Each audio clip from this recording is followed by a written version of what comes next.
Hold up. Hold up. Hold up. I saw what just happened there.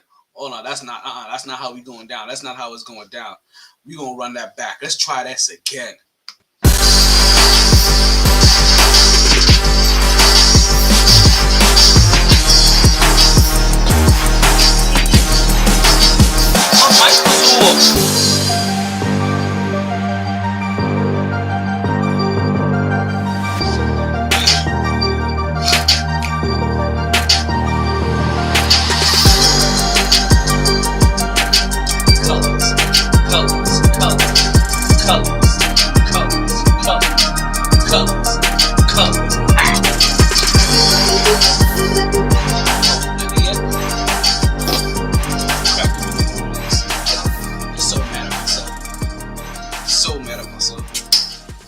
Hold on, I gotta send them. Good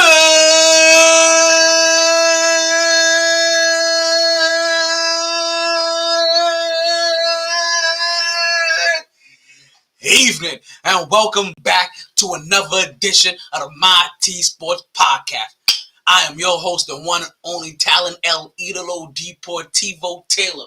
It is another Fuego day in the hottest city in the world. If you guys don't know, we're coming at you live and direct from South Florida, folks, where, you know what, when the rest of the country is over here getting away a cold front, we over here talking about, you know what, we choose not to receive, folks. We've had highs of 70, I think it's been highs of like 81, lows of 71. We've had 100% chance of rain today. So it's been real moist out there. So I hope you guys are really enjoying the moistness. Right? If you guys are seeing me, right? You guys could be seeing me a lot of places. Twitch, Twitter, YouTube, Instagram. But where you're not going to see me today is on Facebook. I'm in Facebook jail for the next 48 hours while I try to win my appeal. Like they always, I swear, they be trying to get me for the craziest thing, and it's always for violence. Like, yo, I'll slap the shit out of you, B. I'm not violent for shit. Talking about, oh, yo, this may go against your communities. You got community over here advertising pussy. Pussy. Yet you mad at me. You mad at your boy over here. I don't even, because I said, yo. I wish I had, you know what? That's my fault. This is my fault. I failed you. Because I could have had the meme up so I could describe it to you guys. But it was simple, right? It's that video where dude is getting married behind his back. He's holding his phone. It says, "Help me." Nobody's helping. And all I said was, if that was me, I would get up, bust everybody in the face. No, I'm joking. I said, if that was me, I would get up and dynamic entry the preacher for dramatic effect. Right? While everybody's distracted trying to tend to the preacher, I would kidnap my boy, take him out of there. Hopefully he still got the ring on him, right? Or if I'm the best man, I got the ring on me. We can go ahead and get this ring cash real quick, and we can go have a good night out and rethink about and help him rethink about his life choices about forever. Thank you. That's all I said. But the good folks at Facebook, they gonna act like I'm over here really trying to, I mean, not for nothing, I would really kidnap my best friend for that shit. I really would. And I would really drop kick the preacher. I really would. But I'm not out here promoting violence and kidnapperisms. It's not what I does. It's not what I do.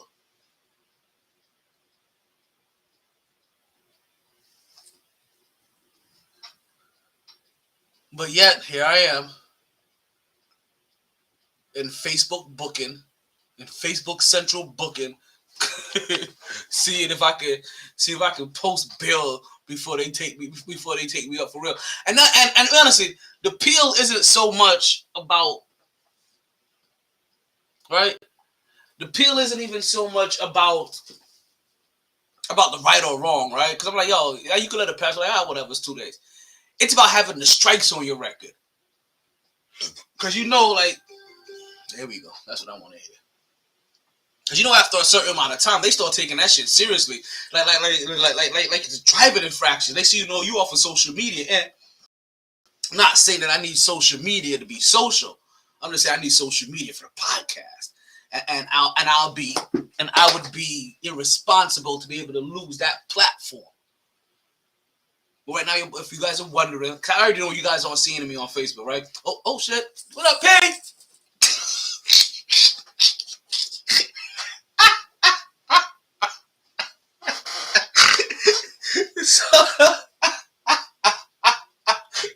Okay, that's an inside joke. I apologize for you guys. You guys are wondering, what the hell is wrong with this boy? The boy got issues. The boy got major issues. So yeah, so you guys are seeing me, right? You guys were like, yo, I ain't seen you on Facebook today. That's the reason why. So like I said, it'll just be irresponsible for me. It'll just be irresponsible of me, to lose that platform. Like I feel like it'll be irresponsible for Kyrie to lose his platform. So let's give you the rundown of today's show, right? We're gonna talk about Kyrie Irving's return. We're gonna talk about BG. We got a couple of RIPs. I already told you about the walk-off L. I told you about Blue Chew. I told you about Black Adam. Oh, Sugar Clay makes a return and Clay goes off. We're going to get into that. I told you this is Thanksgiving week. I hope you guys ready to get fat.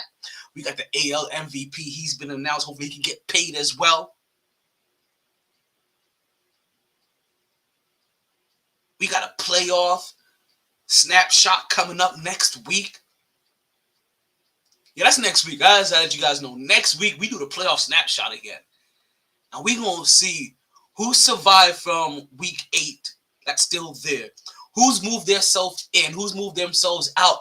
Has anybody from last year that was out, have they made their way back in? We're going to talk about that next week on the podcast. Next show on the podcast. You guys know we're going to be live at Sharky's. It's the day before Thanksgiving, so you know it's going to be big, big, big. Ladies drink free 9 to 10. Ladies drink free 9 to 10. Ladies drink free 9 to 10. You have to say it again. Ladies drink free 9 to 10. So you put on your favorite hen outfit and you go out there searching for some cocks, okay? I'm just saying. We're gonna talk about Philly, Kansas City. We're gonna talk about the Olympics, baby. We're gonna get into that and more coming up next on the MyT Sports Podcast. But you know what we say here. Regardless of the time and regardless of the weather, it's you play to win the game. Hello? It's always a blast on a MyT Sports Podcast. I'm going to start the show. So let's start gabbing. I'm going to say, I'm going to off my rocket today. MyT Sports. Woo! Back at like a sports fanatic. All that. I'm not even tipsy yet. I'm real mad at myself. You see these? You see these right here? Not these nuts. Get your eyes up here. My eyes up here. You see these right here? These little things. I know I'm not the only person that has done this before. My hand's not that big. I know I'm not the only person that has done this before. Well, you've gone to the supermarket in a rush, picked up Coronitas. And it's only happened with Coronas because Coronas are the only ones that have minis. I know what you was doing. You was going out there, you was looking for a 24-pack. You saw the 24-pack, you grab it, next thing you know, you get home, you crack one open. You didn't even crack one open. You open up the box and you're like, fuck me. Like flying fuck dynamic entry me to the face. Like Hurricane Nicky me to the face.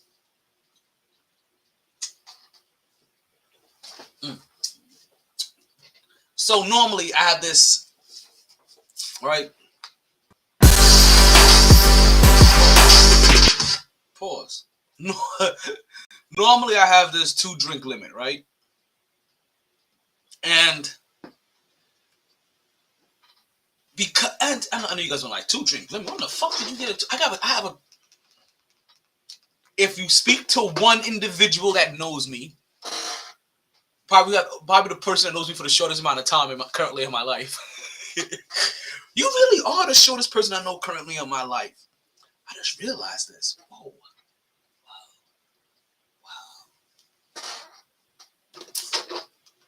Wow. But they 100% know me as a person who only has a 2-drink limit. After 2 drinks, I kind of get faded. Ooh, San Francisco, Arizona, 14:10. 4 minutes left in the second. Knicks, Oklahoma City, 81-74. 6.5 minutes left in the third. Jalen Brunson going off.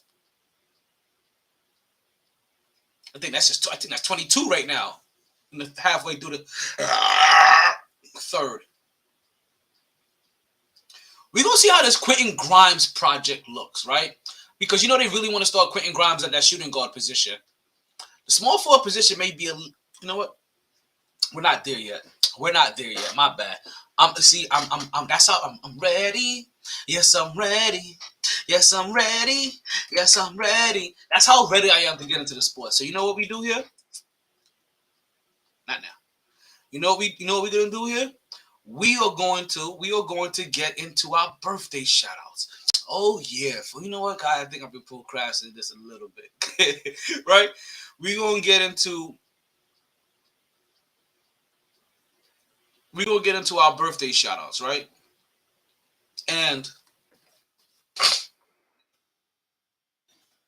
then we're gonna get into the sports. Because you know how we like to do here in the podcast, right? Before we start off any show whatsoever, we like to have ourselves a nice little birthday party. So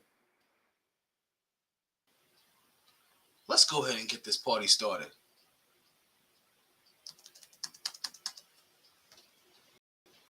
Y'all ready for this one?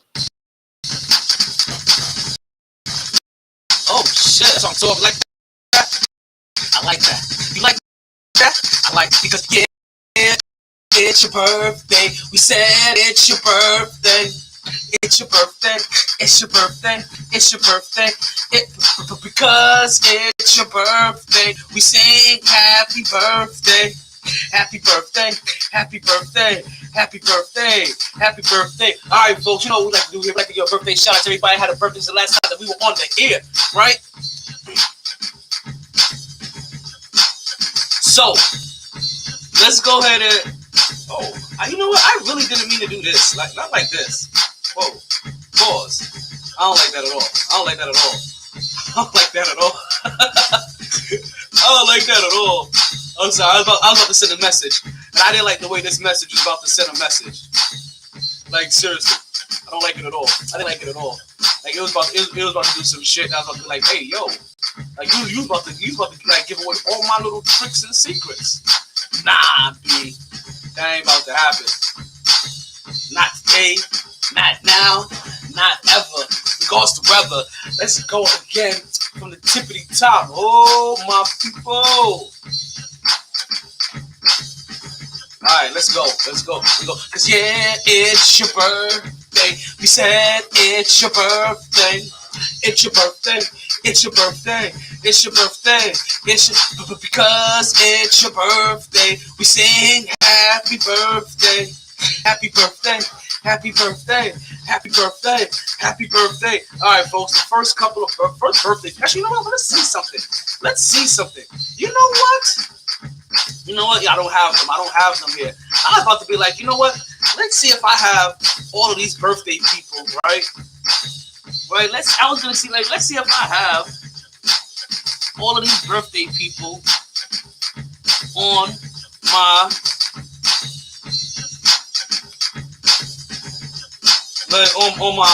on my Instagram. So I was like, you know what? I think I should. I think I might. I think I may just have a few of you on here tonight. Oh no, that's the wrong one. I know how you go. I know how your name goes. I know how your name. We know how that shit goes. You know how that shit goes. There you go. There you go. There you go. There you go. There you go. Alright, who else we got left? Who else we got left? We got a bunch of people to get this out to, right? Let's go ahead. Bam. Let's drop that right there. And then bam. Let's drop that right there. And then bam. Let's drop that right there. Oh yeah, we getting everybody in here today. I hope you guys are ready for this party. Bam, we dropping that right there. That's going out to you too, folks. Alright. Listen, we trying to get the whole squad up in here. Bam, that goes out to you too. Right? You little fucker, that goes out to you too. You know what I mean? Like, yo. Like, we gotta get all of you in here. Hey, hold on one second. We get a little trigger happy over here.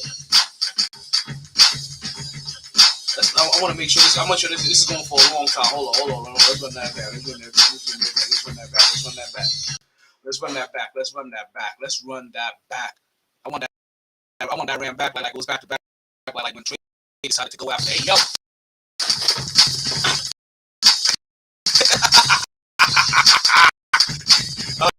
Let's see. Let's get my cousin here. I did all that to get my cousin invite, and I didn't even send this little big head motherfucker invite yet. Let's make sure Big Head get an invite. Alright. Let's make sure this oblong headed motherfucker get an invite, because we were supposed to be talking some shit. Alright, there goes your invite. Who else get a random invite before I start the show? These motherfuckers. They all get the invite too before we start the show.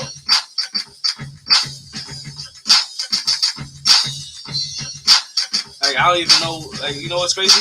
I don't know who you are. Oh no, never mind. I am not doing that.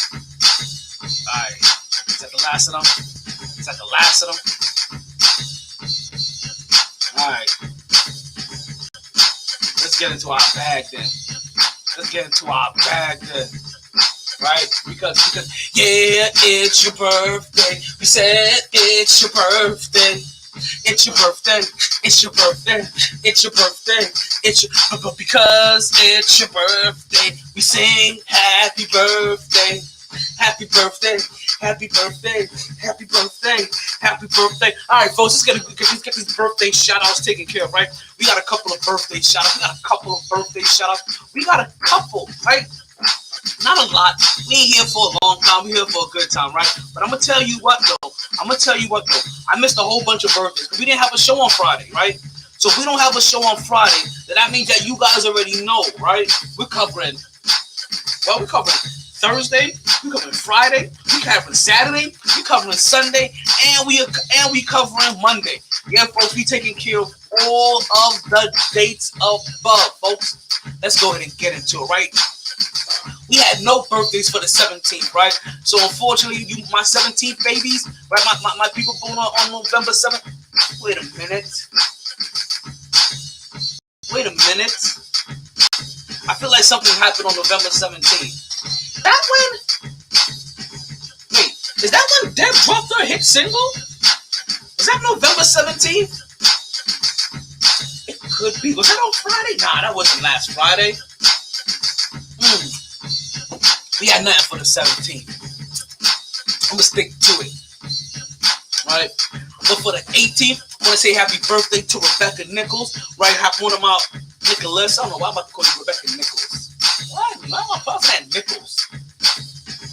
Whatever, homegirl from back in the day. We used to party it up. Right? She was there when I got bit by El Diablo. Right? So I want to say happy birthday to Rebecca. Also want to move on. That's the only birthday we had for the 18th. Let's move over to the 19th. But I had a birthday for one of my co-workers, right? Neon Charlotte. Right? You used to sit right beside me. And we used to talk that shit all goddamn day. Neither one of us did anything at that goddamn job. That job was by Sudabi. They didn't want to pay motherfuckers shit. They wanted to work you like all the way to death. It's about $11 an hour, and they want you to put in like 60 hours a week. They'll suck a dick. But not you, Neon. Happy birthday to Neon. That job we had to go suck a dick, right? I want to say happy birthday to Neon as well, right? Also, right? Big, you know, like you understand when we gotta step out of the character, right? Gotta kick happy birthday to Andrew Miller, a.k.a. Killer Miller, right? That's my Army brethren, my Army big bro. I want to say happy to you. Hope life is treating you. Like, you know, you get the sidebar one, right? Everybody gonna get the generic real quick. But I hope you're good, hope you're eating good, hope you're living good, brethren. Hope the family's strong, everything's strong, feet strong. You know what I mean? Everything will go on. Big up to your brethren. Hope everything's gonna stay irate. Right? And then we have to, and that was yesterday, right? That was on Sunday. That was on football Sunday, on God's day, however you would like to interpret it. But then that brought us to today. That brought us to Monday. Give me that again.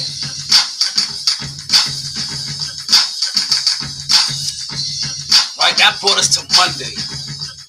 And here on Monday, we have, is that it? Is that her? That's definitely her. Okay. We have a couple of birthdays, right? So let's start off with Donna Verdi Greco. Lovely young woman that I met during the pandemic. Now, not only is she a fighter of freedom, but she also runs marathons, if I'm not mistaken. If I remember it correctly, met her the day that we went protesting over the death of George Floyd. Ironically, she happens to know my sister. So I want to say happy birthday to Donna as well. As always, hope things are well with you. And then happy birthday to Keely Moore, right? Keely is a real one, right? Like, she's a little firecracker. Somebody else I used to party with back in the day. Somebody with her and a homegirl. I don't think a homegirl lives in the state anymore, girl. At least lives in the area anymore. All right. Oh man, hey yo, talk about a little firecracker, like little firecracker and a peacekeeper when she needs to be, right? Like, definitely want to say happy birthday to Keely, right? Let's make sure we get let's round everybody up, right? You guys get in here, right? You guys gonna get in a circle, right? Let's get you guys, right? Good picture, okay? Ready? You ready? You ready? Okay, so to Rebecca, and to Neon, and to Andrew, and to Donna, and to Keely, is there any more? I want to wish you all a happy birthday. Hope you party hard. So this is Monday. Hope you got your weekend at Bernie's on. You regret nothing. You enjoy everything. But more importantly, you continue to stay MyT. Hey, yo, DJ MyT, do me a favor. Good Debbie. Woo. Woo. Woo. I love starting off the podcast with the birthday parties. I know you do too. Let's go ahead and get directly into the sports today, right? Let's get into what has been and what will continue to be our MyT topic of the day. And it has been going on for 277 consecutive days straight since the incident. I think we've been doing this for about 263 days consecutively. And that is giving a big shout out to one Brittany Griner, as Brittany Griner is still being wrongfully detained in Russian authority for empty weed cartridges that were found in her luggage, as they continue to try to leverage her to try to free up one of their illegal arms dealers. Yes, folks, that is what's going on right now with Brittany Griner. Right, so more importantly, we just constantly just try to keep her in our positive thoughts, right, or keep her in whatever energy whatever method that we use to channel positive energy. We like to just keep her there, and hope that she can get home as safely as possible and as fast as possible. Right, knowing that it's already been 277 days, we know that fast is kind of out the window, in a sense, right? But that doesn't mean that safe isn't. And with as little mental with his little mental issues as possible. Again, let's hope that Brittany Griner. I gotta get myself a BG shirt for real. Like I don't know if you guys saw very recently in women's NCAA, right, where Coach Daly and I forgot the other coach that she was playing against, where they both decided that they were going to go ahead and wear Brittany Griner t-shirts while coaching their game as well, making sure that they keep her not only in their memory but also in the memories of others. Because when Coach Daly plays, that's damn near a televised game. Like she just won a championship. Like for Christ's sake, so make sure you talk to her nice, baby. Because just remember, like if there's one thing about Coach Daly that in case you guys may have forgotten.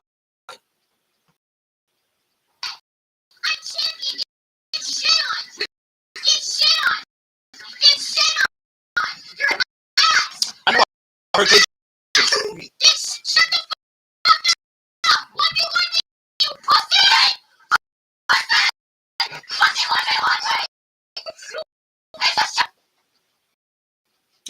but she can still say that because she has won a national champion. So make sure you put some respect on her name always. See who's right now at the free throw lines, and Knicks are like, oh, he misses that. Now 12 seconds left in the third. Knicks are up 98-87. 7 seconds left. You see Chill. You see. Yeah, you know what I'm talking about. SGC bringing the ball up, passes out, open 3-pointer is missed, folks, and we go into the fourth. Okay, there is an open bottle of Jack Daniels on the. Okay, I'm drinking whiskey. Jesus Christ. That's how I know I've been going. You don't even know what the hell I drink. I was like, you know what I got available. That's cool. First thing the man bought for me is Jack Daniels. I didn't know if you vodka. Because the vodka got weed in it. So, honestly, with the way the last couple weeks, that don't seem like the shit that's option right now. The vodka got so weed in it. That's not one for that shit. But I'm like, I can't be spiking y'all. I only had one shot of that motherfucker. Like, that's all I'm drinking of that bitch so far. Jeez. Yeah, I've been soaking this bitch for a minute. Holidays is around the corner. We about to get fucked. Let me slip this to my cop cousin. Oh, damn. All right, let's continue, right? So, let's give you guys a quick rundown, right? It's just to make sure you guys don't know, because you guys were like, yo, Brittany Griner, I heard you always talking about her. But I mean, is she really as good as you say that she is? Oh, that and even more. We're talking about champion, 8-time All-Star, 8-time block leader, 2-time peak performer, 2-time scoring champion. When's the last time you heard somebody be an 8-time block leader and a scoring champion? Like, you understand, you're like you guys' favorite basketball player, LeBron James, right? Like he hasn't even done that. Just saying. Right, 7 times, or say call it 6 times, NBA All-Team, well, between the first and second team, 3 each. 2-time Defensive Player of the Year, scoring champion, and Defensive Player of the Year. You know that? You know the last time we heard something like that? Never. Kobe. Jordan.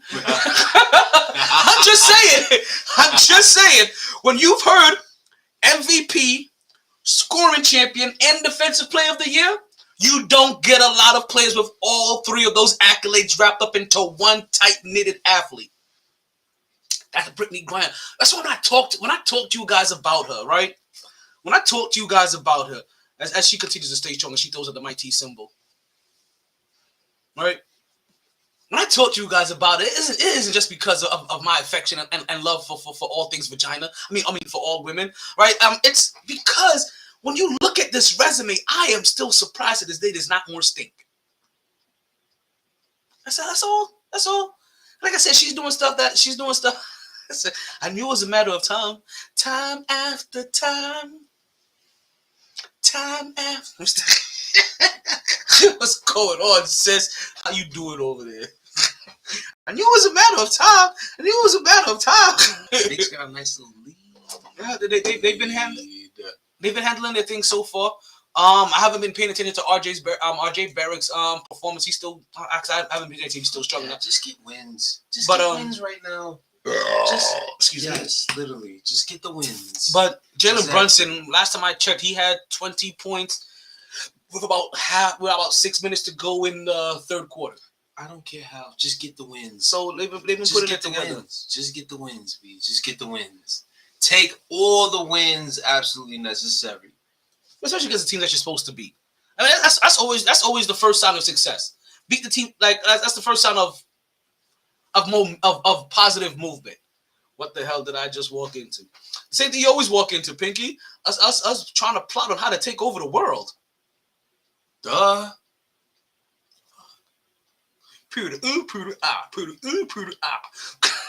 getting. I know there's no such thing as dumbass questions, but damn.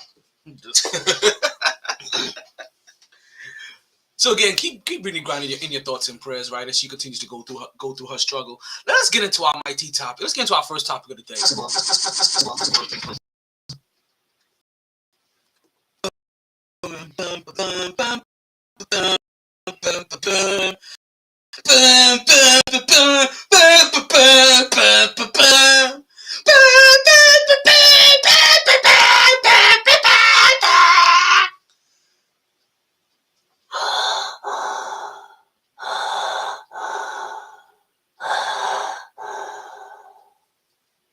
Kyrie returns to the Barclays Center.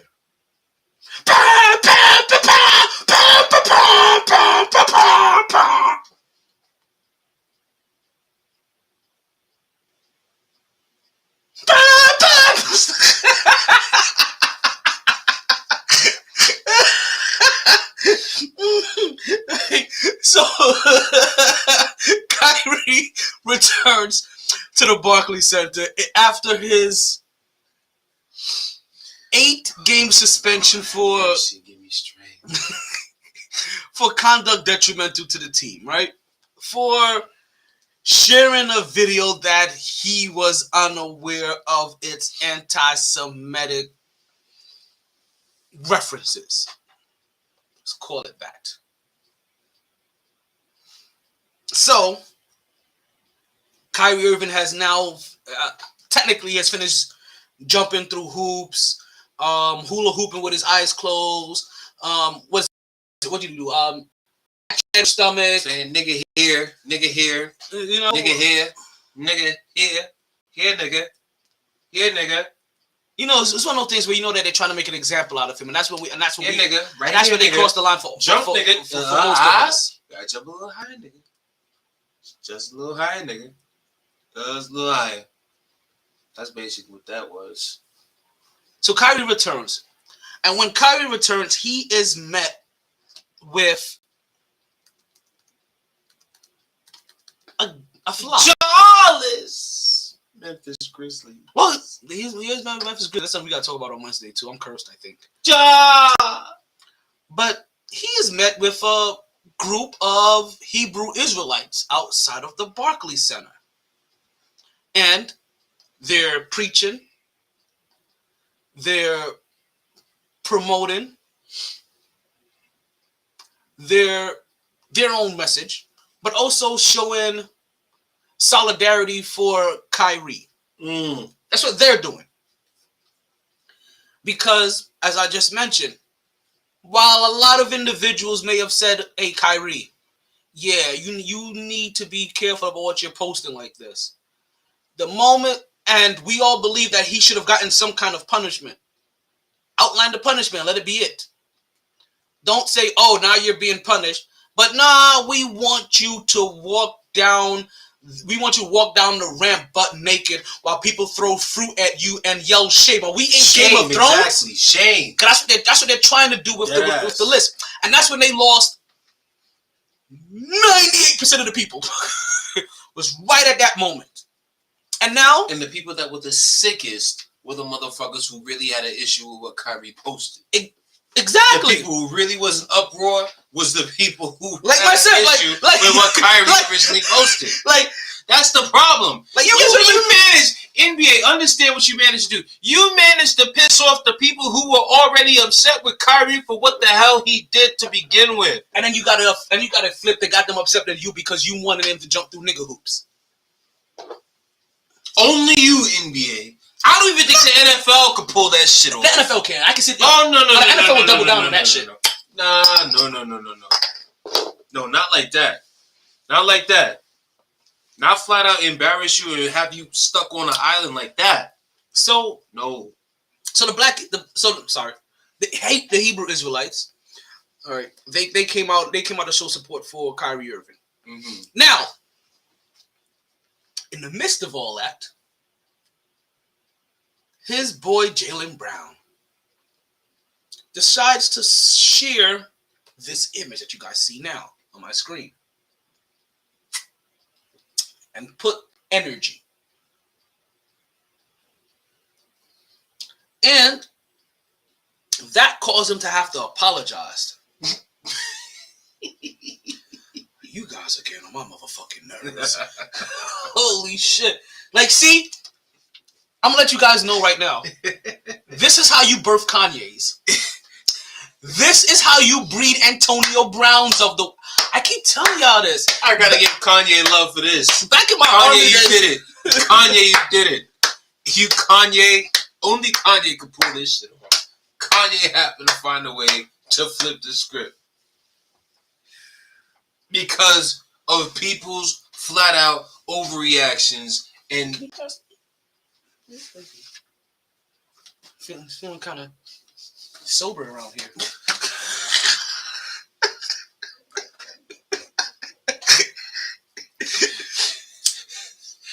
It's the fact that he sniffed around. Sober around here. Okay, so I think I made something up, and I'm gonna put it right here on the air. I think I made something up, and I'm gonna ride with this. What do you call a group of potheads? What do you call a group of potheads, Talon? A pot herd. And I said that responding to somebody the other day, and I'm like, I think I made some shit up. And by my responses, from everybody's responses to me, I think I stumbled upon a new phrase that nobody else got. Pot herds. A group of potheads coming together. Wait till Thanksgiving dinner. I'm like, look at this group of pot herds over here. Grandma the pot herd, auntie the pot herd, son the pot herd, brother the pot herd. Where my nephew at? Nephew the pot herd, niece the pot herd. Got a whole pot herd.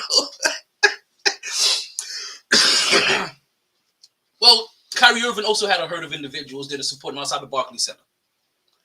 Jaylen Brown, I'm about to call him Brunson. Jaylen Brown shares it. Now, from sharing it, he catches backlash because this particular chapter of Hebrew Israelites are ones that are said to have a lot of anti-Semitic speech in their rhetoric. So, because he shared the image of those individuals supporting Kyrie and captured it energy, it was taken as if he was now support. He didn't even know it was the black. He didn't even know it was the Hebrew Israelites. He thought it was the Qs out there stepping. Right? But more than anything, he was also showing love to his buddy. He was showing what he was showing was the kind of energy. What all this, if you really want to break down what he said, he was showing that the kind of energy that is being showed for his boy Kyrie. Nothing in there did was he promoted. But you know what?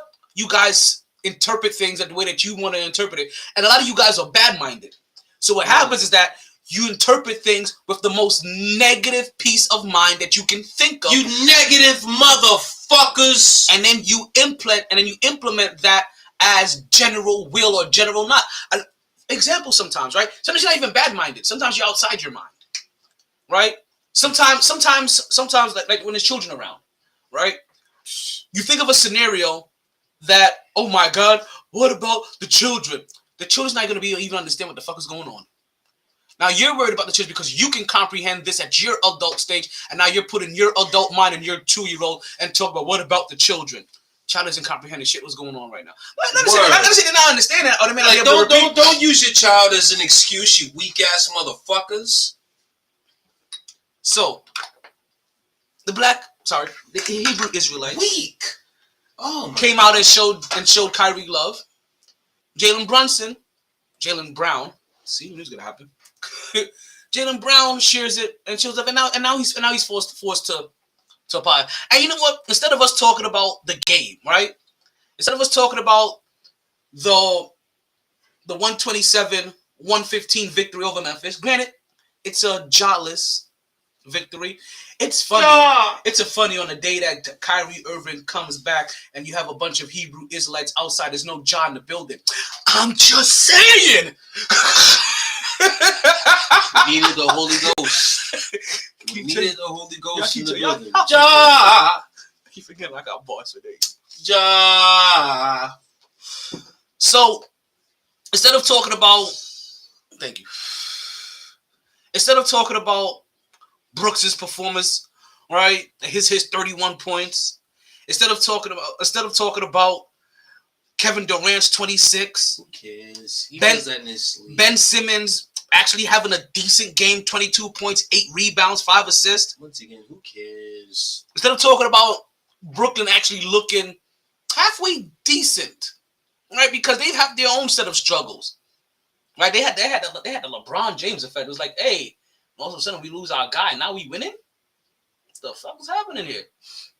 But instead of talking about that, we're talking about Jalen Brown and the Hebrew Israelites that came to support Kyrie. You know what though? I remember when the other people were protested, right? Remember when he was protested in the front row? Mm-hmm. Keep going. How much attention did they get? So we're going to keep that same energy. Welcome back, Kyrie Irving. Welcome back to the game of basketball. It's good to see you, brother, back on the court.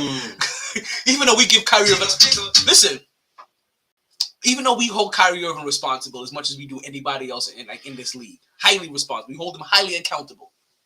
Because he's a highly polarizing individual. And he's very articulate, right? And he's vocal. So we hold him accountable. His game. His game and his actions. He's not the only person. Right? One of my favorite players, we hold his actions accountable, even though he about to get a pass for that shit. Right? For shits and giggles or shoots and ladders, whatever you want to call it. We'll talk about that on Wednesday.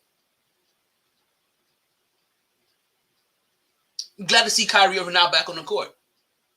Now, I don't know, can you stay on the court? Yeah, we'll address all that other stuff. I don't care about that right now. Yeah, we'll address all that other stuff when we get there. I'm just happy to see Kyrie Irving back there.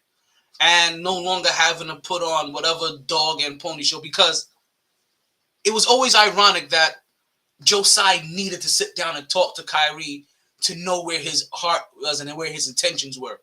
When honestly, for the better part of the week before then, 2 weeks before them, months before them, Kyrie Irving has come out on multiple accounts and said, how can I be anti-Semitic when I'm Semitic myself? Now, we do know there are self-deprecating Semitic individuals, right? Or there's self-deprecating classes of people, right? Self-deprecating white people, self-deprecating black people, self-deprecating islanders, Asians, whatever, right?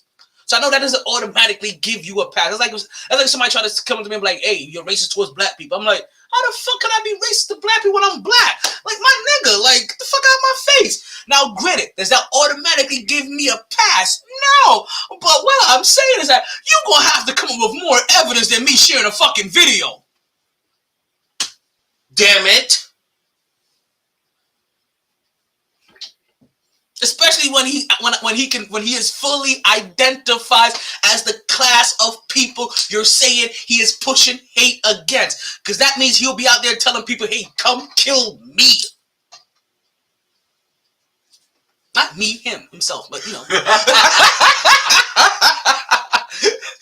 I was going to say, whoa! You know, y'all be like, T, you're Hebrew Israelite? We didn't even know. Like, listen, I'm looking into it, though. Listen, pretty soon I might start eating bean pods. You guys will never know.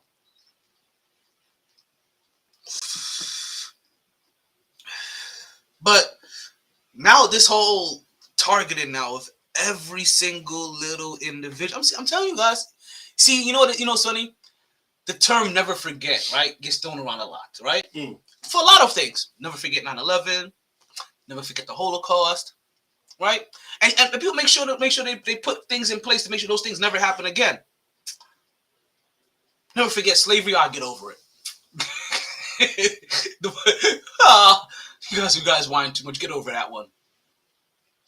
But and then things are constantly being put in place to try to revert back to slavery. Hope you guys paid attention to your last voting election. I gotta look to see how you guys voted in those states that had slavery on the docket. Well, To see how stupid you motherfuckers were. Like, I already know Florida's a red state. Like, you can't beat that shit. Florida's gonna be a red state to the day it's died.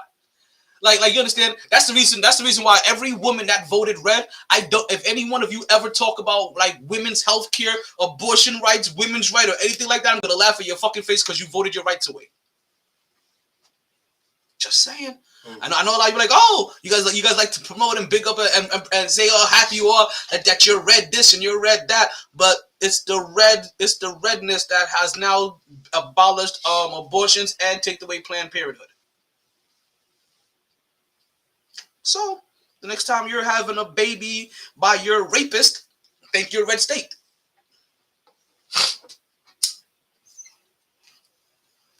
But you know they said they're gonna up the abortions and make adoptions and stuff like. I mean, not abortions. They're gonna make adoptions and making people who wanted to buy kids a lot more incentivized and stuff like that. Oh, okay. I see them saying that we are running out of children to push through our children's slave trade. So we want to make sure that number is always up and bountiful. So let's make sure that we can always put people in situations where they may feel uncomfortable to get rid of a child that can be easily forgotten and kidnapped and taken into the system and sold. Red states. Just saying. I'm in a great state of mind today, though. I'm in a New York state of I'm in a New York state of mind. You needed to announce that? What's that? You needed to announce that? We are, because it's a segue. Even regardless of how bad things may have looked. This shit is always in a New York state of mind up here. Regardless of how bad things may have looked these last couple of... this past weekend. It hasn't even been this past couple of weeks, because we've had... But this last week wasn't one of them. Wasn't our finest moments as Jets fans, as Giants fans, or as Knicks fans. These matinees.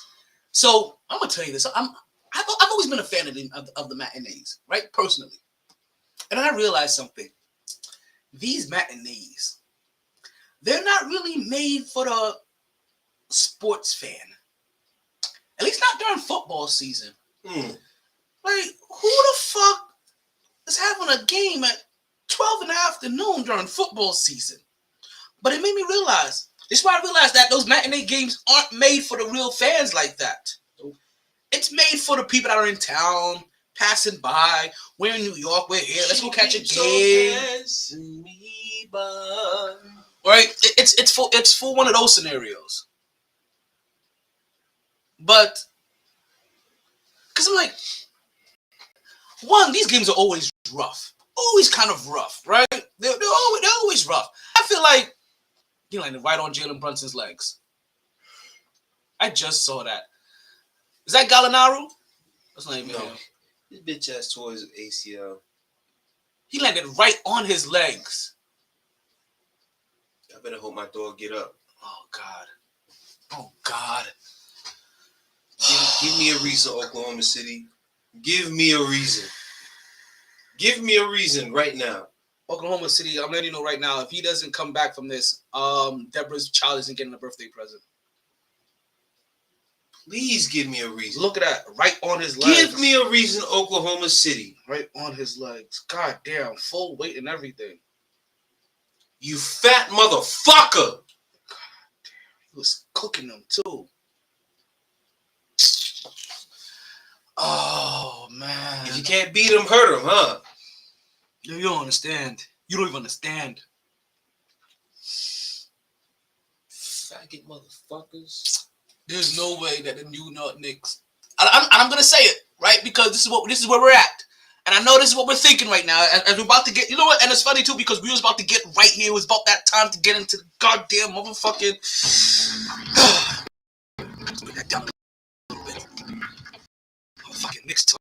Fuck that Knicks talk. It was already gonna look pretty bad. It was gonna look pretty bleak. I mean, we had a bounce back game, but Ain't it here? But for the most part, we got that Knicks talk. Even when this nigga's slipping off the court, we got that Knicks talk. Nigga felt right on his leg. He still that Knicks talk. That Knicks talk. I ain't too hard to beg. I ain't too hard to beg. Well, it's definitely too hard to beg right now. It is way too hard to beg right now. But we still stay with the Knicks talk. The Knicks talk. I need it in the morning, in the middle of the night. Need the Knicks talk. The Knicks talk. And I ain't too proud to beg for the Knicks talk. The Knicks talk. Oh man, I'm not gonna lie, Knicks fans. I'm a little nervous. I'm a little upset right now for what I just saw happen to Jalen Brunson. Bullshit. Right now, let's go into breaking news and let's get some overreaction going on right now. If this happens to be more serious, and this is far too early reaction. We are reacting to this in live time. If something is wrong with Jalen Brunson, Knicks fans, I think I will throw up every day for the next 82 games.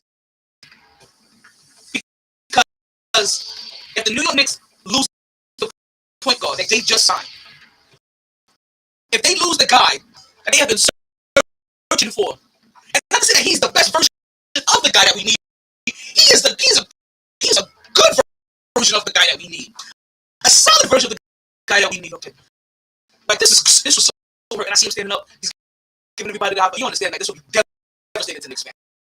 Devastated. It hasn't even happened, and I'm half devastated.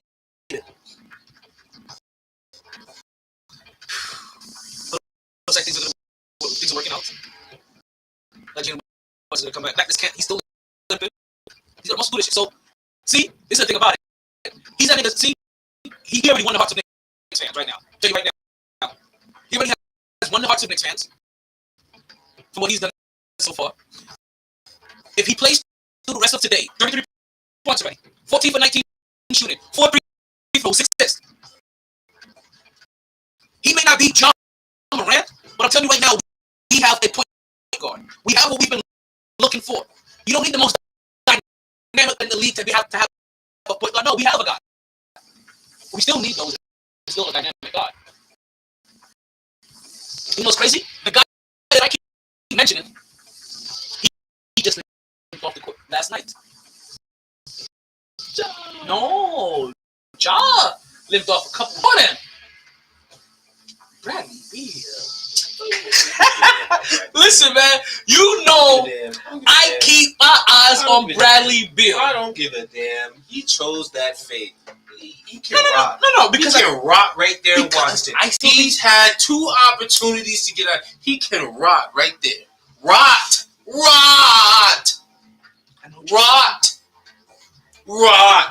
But you know, players these days, I don't care. No longer move it and take the money. But Jalen Brunson did. Like they like to do the shot and sign and trade. Like I said, get your cash, brother, man. Get your cash. Out. But when you decide to get your cash and stay right there in Washington after all these years, I haven't done shit for you. You chose that fate. I can't feel sorry. I still thought he was going to New York. The day that the news came out that he re-signed to stay there, I immediately came to my group chat with my guys that I bet with, and I immediately said, I can no longer feel sorry for Bradley Beal. I'm not feeling sorry for him. He just got injured. He chose that fate. And the reason I mention is because I keep an eye on him because I know I have an eye of him coming to the Knicks. Here's the problem. He probably wasn't even healthy 100% going into the season. But if he was on a team that actually could care about his health, well-being, and not have to worry about needing to be there all the time, and really could worry about him resting and come back when he's healthy, and the team is already still in the playoff hunt within the top 4 or 5 and whatnot, could be a whole different scenario. But when you decide to stay there in Washington, or get your money. But just know, going forward, you showed your hand. You showed your hand when it comes to winning the ring, all of that. You showed your hand. It doesn't matter to you like that. Get your bag. That's cool. But in regards to all of that stuff about people feeling sorry for you, next. Get well soon, brother. Until then, help Bradley Beal. That's how salty that Bradley Beal got him feeling. It's not even salty that he brought didn't come to the Bradley Beal. No. See, that's another thing. I'm not talking about him coming to the Knicks. I had nothing to do with him coming to the Knicks. It's about him staying there. Period. It's for the last 4 years, at least, I've heard about him getting traded and whatnot. Nothing happens. He just doubles down there for Washington for what? At this point, I think Washington got something on him.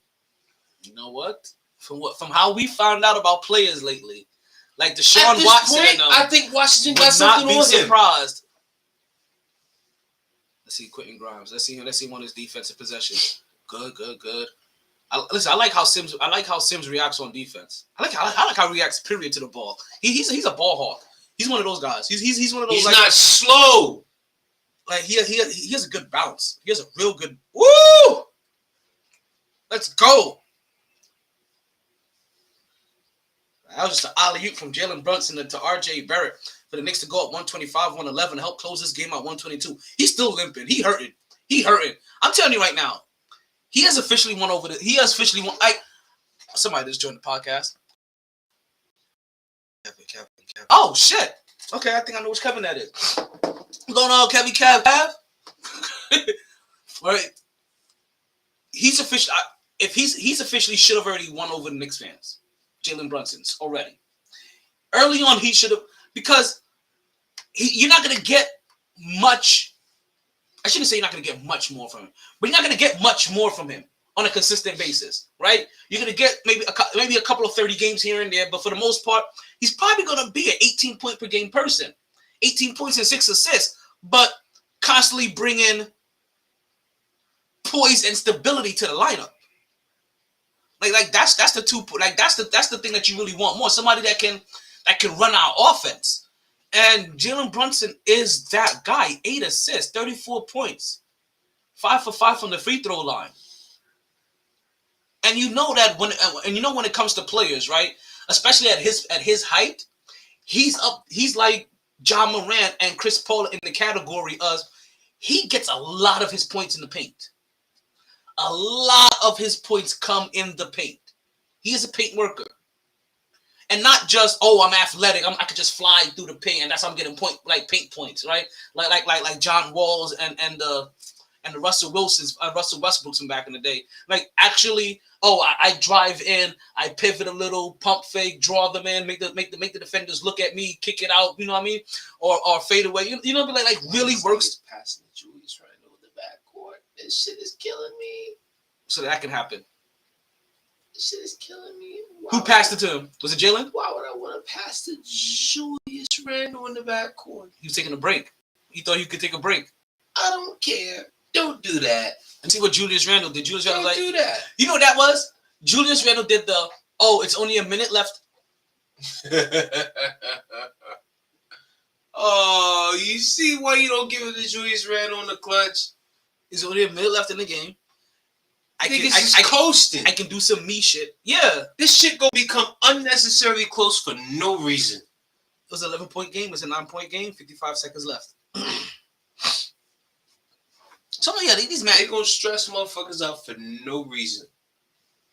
So the Knicks had a bad game against Brooklyn, and then they came back and had a decent game against. Who did they play? Was it Detroit again? Yeah. Was it Detroit?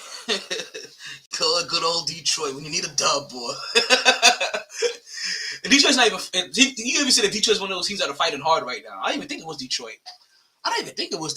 Hold on. I don't think it was Detroit that we played last. Let's tell the DJ to. Was that me? Drop that beat. Did somebody else just come in here? Sometimes I'm getting used to these new noises, and those are one of the new noises. Okay, he's coming in and out. Kev must have left. Alrighty. But did you look that up or about the Knicks last game? Because who did now? Because I don't think last game prior to this, that ass beating that we took to Phoenix. Okay. Then before that it was Detroit. Yeah. That's the matinee game. That's right. No wonder. That's why I'm all salty about matinee games.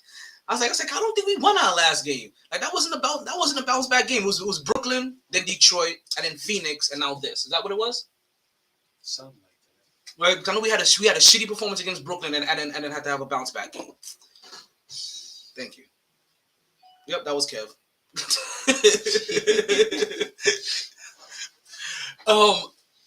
That Phoenix game wasn't.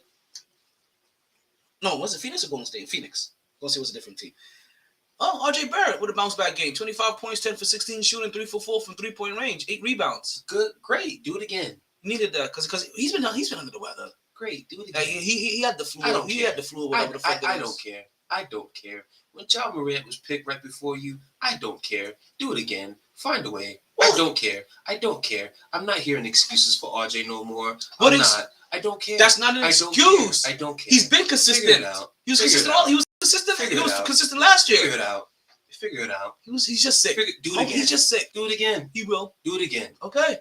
Cut the 2 for 15. Cut the 3 for 18. Figure it out. Oh my God. Speaking of, I saw an old box score. As you talking about 3 for 15 and 2 for 18. I saw an old box score. Guess whose box score I was looking at? Kirk Cousins? We're talking basketball still. And it was basically teammates that kind of had the same shit. Julius? I was looking at the old Houston Rockets box score of when Russell Wilson, Westbrook, and James. At this point, they practically the same player.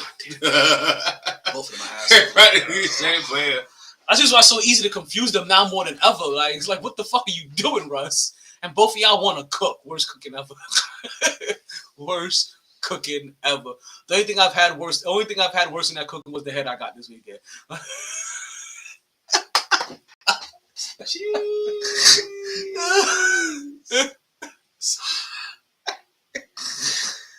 Oh man, I'm horrible, ain't I? No, not really. Not really. No. I keep on warning her, like, yo, the fuck teeth. Niggas fucking up. It is what it You is. dirty and still got teeth issues. Niggas fucking up. It is what it is. You get called out. Shit. And this is all. And everybody catches smoke out here. Now, whether it's homies, whether it's friends, whether it's ball players not doing what they're supposed to do. And let me be you honest, get called out. I'm being facetious. I'm super being facetious because we know this is NNN. Right? And you know during NNN we practice load management. NNN? Mm-hmm. No, not November.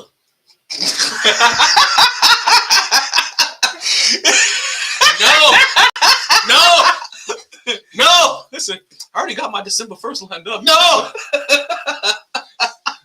I don't know what that shit is. It's like, wait, what? Not November. I didn't get that memo at all. Never. He's like, I wasn't here on the podcast. Listen, I wasn't at that. Fuck I wasn't at that briefing. Fuck that. They sent the letter in the mail. I ripped that shit up. No, what, bitch? That's what I said as I was ripping that shit up. You know, I thought about it. No, and then I had to remember. November. I had to remember about our big homies, right? One Jalen Rose, and I remember when he was going. I was like, you know what? It's like a body cleanse. I won't. You know what? And then. Good for him. I love that for him. Granted, when he lost what he lost, that's highly understandable why he would go through a no-nut series or whatnot. Wait, did he lose his girl or was it the baby? Okay. All I know is he had Molly Curran sleeping next to him for a certain amount of time, and that's not there no more. I don't know how you practiced NNN with Molly beside you. Nope. You tripping. He must have been on Molly's. You wildin'. Listen, I can practice NNN because I got nobody beside me right now. Like every doctor's appointment I rescheduled. Like, I had to clean the carpets recently, so like my floors are wet. It was a real thing. But still, Hey, it really my carpets. Like I did this clean the carpets, right? I did this clean the carpets, right? Like I did the whole entire fucking house. Mm-hmm. And yeah, and you know, like I didn't want people coming over and trampling over my shit right then and there, like you know, because you know when it's still kind of like semi-wet, like all that dirt can still kind of like seep to the top. Like, yeah, so I still gotta want to do this second time. How do we talk? And then let's move on, right? Oh, listen. The innocent person would have thought this was a new. Would have thought that was a new sports channel. And then oh yeah, let me go watch NNN. What does CNN stand for? I'm trying to replace the N with nigga, and just call that. So whoever knows, right? National, like something national network, nigga national network, and then we on Revolt TV.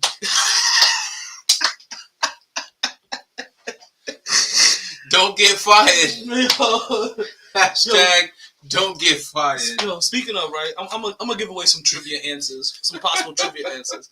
Because I had to do some research recently, right? Oh my god!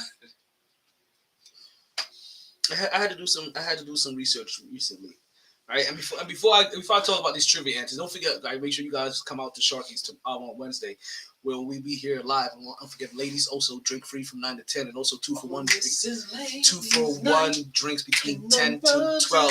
DJ Scepter will be in the building playing. MyT Sports Podcast will be outside. We'll be having our raffle and our trivia segment. We'll be giving away our prizes. And you know what?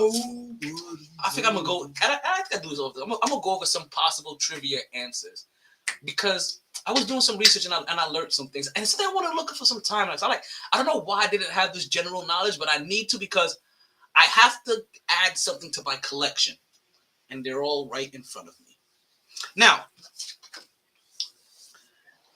I know the Knicks right now, they're now like 9-9. But coming into today's game, they were only 8-9, right? One game slightly below 500. Now, just to let you guys know, I don't know if you guys know this or not. Do you want to know the team that they were surprisingly better than? I do say surprisingly. One of the teams that the New York Knicks are surprisingly better than, you heard him just say it. I mean, we hate to say it, but Brooklyn Nets. Also, Lakers. The LA Lakers. Let's stay in the state of California. Clippers. Golden State Warriors. Two. Right? Then, stay local. Even though they bust our asses, well, they should. But let's stay local. We saw the niggas last week. Miami Heat were better than them too. And I forgot who we were tied with. I think we were tied with the Clippers. And I forgot what team we were tied with. But so, and you know what's funny? That means there's some real money being made within the next month because there's about to be 4 or 5 teams that just start winning games like crazy. And you know, just chill. And whoever wins about 2-3 games in a row, just know. So, teams like the Nuggets tonight. Teams like the Heat, the Lakers, the Warriors, and the Nets. 50 on the Celtics tonight. Spread. Nigga, spread. They're in the same category as the Knicks, where you have to be careful with your early season record. Because of how they do the television schedule, your early season record is kind of like you're playing all the teams that nobody cares about you seeing. True. And once Christmas hits, is when you start getting now all of these marquee matchups. Knicks, Lakers, Knicks, Gold. They don't mean it's also that. But that's when Golden State Lakers happen. Golden State Memphis, Golden State Phoenix, Golden State Miami, So these early, so I know I'm saying it in jest that the New York Knicks are still better than these teams early, and it's barely 20 games in. It's just that keep your eye on them because just like how the Knicks happened happened to the Knicks last year. It's only so long you can keep treading, like kind of treading behind the treadmill. You know what I mean? Like running, and barely keeping up before you fall flat on your face. Now, out of all these teams, we probably believe that the Golden State Warriors and the Miami Heat are the best two equipped here to come out of their funk. The LA Lakers and the Brooklyn Nets haven't really showed us anything over the last couple of years to make us think that if they start off slow, that they can make it into the play-in tournament. It's crazy, right? Because when these teams got together, they were supposed to meet each other for the next 4 years. It was supposed to be Golden State and Cleveland all over again. And now neither one of these motherfuckers can even sniff the playoffs. LOL. So Knicks fans. And I don't even type LOL in my text. So Knicks fans. I know, it's funny because I'm taking this approach because it's this approach I'm used to having to take with Knicks fans. But I haven't heard the bottom fall on Knicks fans yet. Like normally, like with some of these losses, you would have heard the, oh my God, what are they doing? They have the only thing I've heard them complain about so far, because they got the Giants and the Jets distracting them. That's what it is. Is Tibbs. That's the only person they complain about is Tibbs. Makes no sense, but whatever. I don't understand the Tibbs. Can we talk about that? Don't get it. Can we talk about that? Can we get a minute of your time? Like, I don't understand the Tibbs slander. I mean, we wanted a coach for God knows how long. Niggas wanted a coach for God knows how long. You finally get one, and this is how you want to act. Now, and then you wonder why we can't have good shit here. It's like the ugly nigga that gets Christina Aguilera that cheats on her. Like nigga, what? But you guys know what I'm saying. Like, how you cheat on Oprah? Like, are you crazy? But no, like I'm now.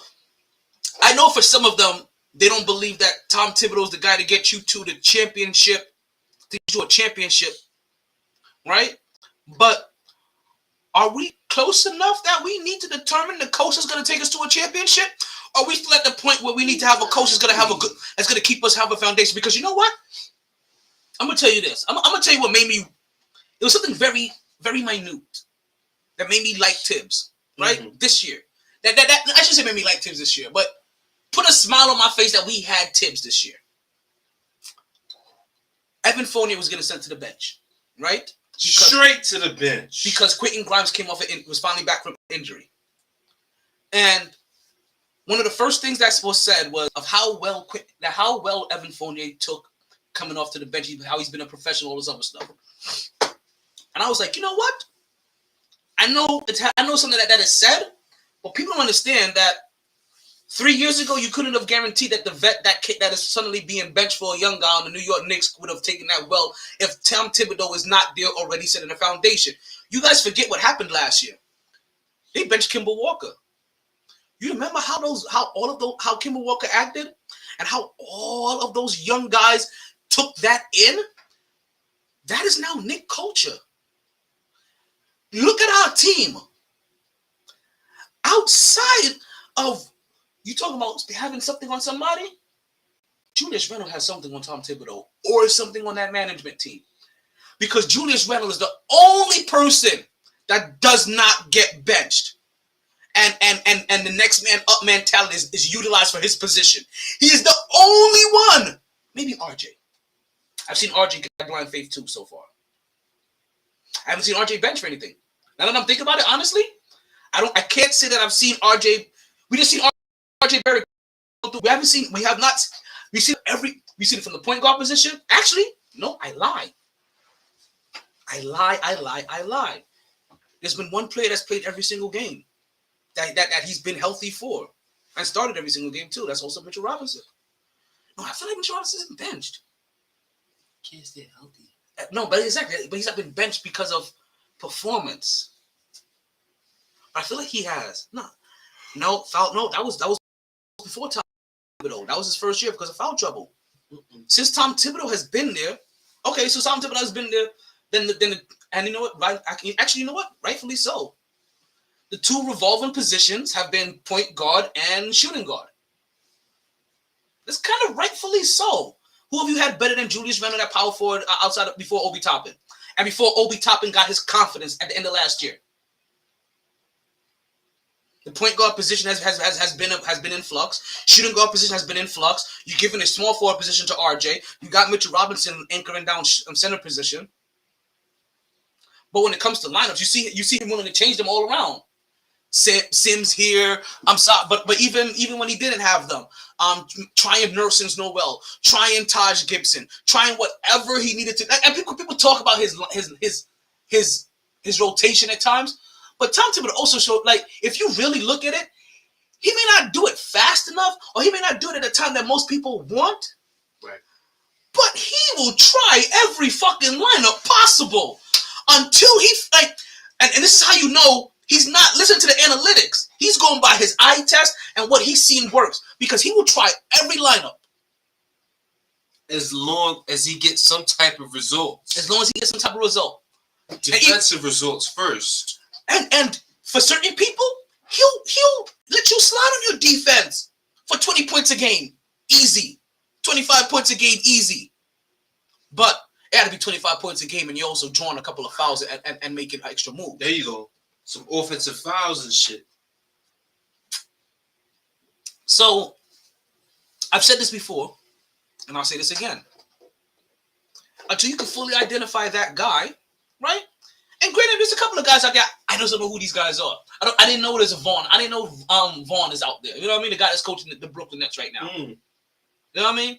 You know we're not going to get Ime Udoka because if he couldn't make it to Brooklyn, he's not going to make it to Manhattan. No. All right? So, I know there's guys that we haven't thought of, but when you think about the guys that you do know, that's going to get this kind of maximum effort from all players. And how many coaches out there do you know that when a player steps onto that coach's team, they know what to expect 100%? When you go play for Tom Thibodeau, you know what the fuck is going to happen. You're going to play defense before you earn any ounce of minute. And if you're a great isolator with the ball, he can put that ball in your goddamn hands and have you isolate and try to create. If you can one-on-one your guy, and I'm going to tell you this too. I believe that he helps bring out one-on-one players. Derrick Rose, our boy in Miami, Jimmy Butler, a little bit of Julius Randle for a year. He's put the ball in RJ Barrett's hands so he could come up, so he can learn how to take. You see, people don't see it, but he constantly puts the ball in these people's hands. RJ Barrett gets look at their numbers. RJ Barrett gets 19 shots up just as much as Julius Randle gets his 19 shots up. Jalen Brunson gets his 9. That's even out shots. Hey, I'm gonna give you your attempts to try to make something of this. You're gonna get 19. You're gonna get 19. You're gonna get 19. Ain't my fault you went 6 for 19. What did Jalen Rose say? He fought out how you over here with tour dates and shit. 2 for 11, 4 for 30. Sorry, 4 for 28. Like, that's that old Houston Rockets box score I was looking at. God, like I as soon as I saw it, it brought me back to my thought that what did you think you was gonna get from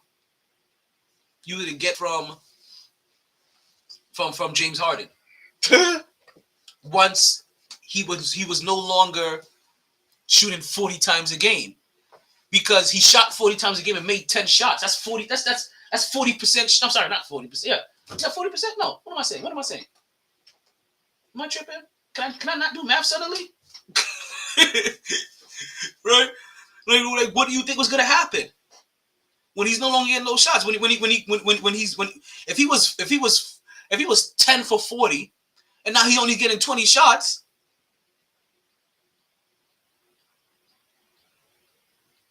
Like, that was him, 10 for 30, 10 for 48. And people are surprised at the James Harden that they see now. Oh, James Harden ain't the same James Harden that we remember. No, it's the same James Harden. You was just used to James Harden a little bit more value. And because of that volume, it helped make up for his poor shooting numbers. Go look up those numbers when he was with Russell Westbrook. Go look them up. Go even look up his numbers when they were talking for MVP. 28 free throws. Fuck out of here. I'm glad the NBA put a dent to that. Right? But tough segue.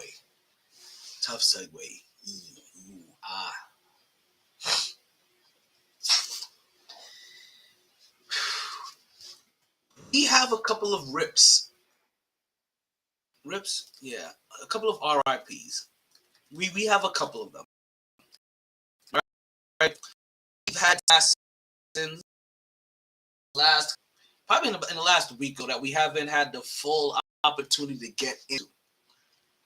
So let's go. So we're not gonna play anything. We're gonna keep this real silent, keep this real tight-lipped.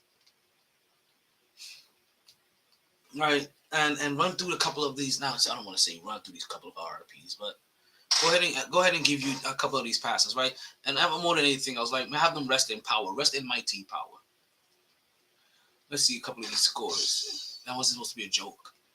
You got Cleveland beating Atlanta, Indy beating Orlando, Chicago beating Boston, Milwaukee beating Portland, Minnesota beating Miami. Oh, damn. Minnesota beat Miami. That's new.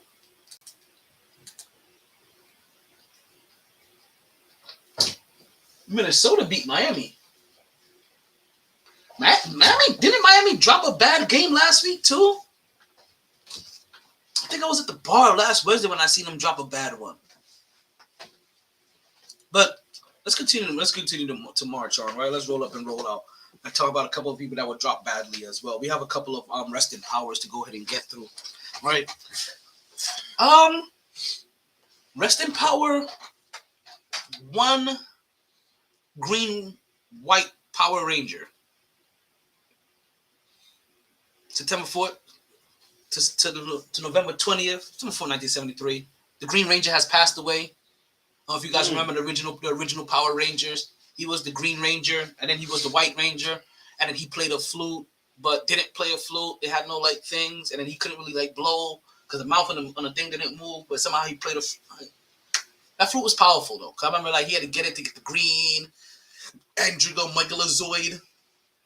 All the games are over. Wait a minute. Where's my football game? That's a great question. How did you allow this to happen? Huh? Excuse me? Excuse me? Man, let me go home right now so I'm not blamed for this fuck shit. Oh, wait, because we still got to talk about Glorilla. I had to do a test. All right, before we got to get to these RIPs. But my niece is smarter than a Glorilla. I learned this. Oh, ball's not loose. But yeah, my niece is definitely smarter than a Glorilla. I think Jimmy G is. And you know what though? Now I feel like how the Giants felt. Damn it! I feel like he's gonna end up being a Jet.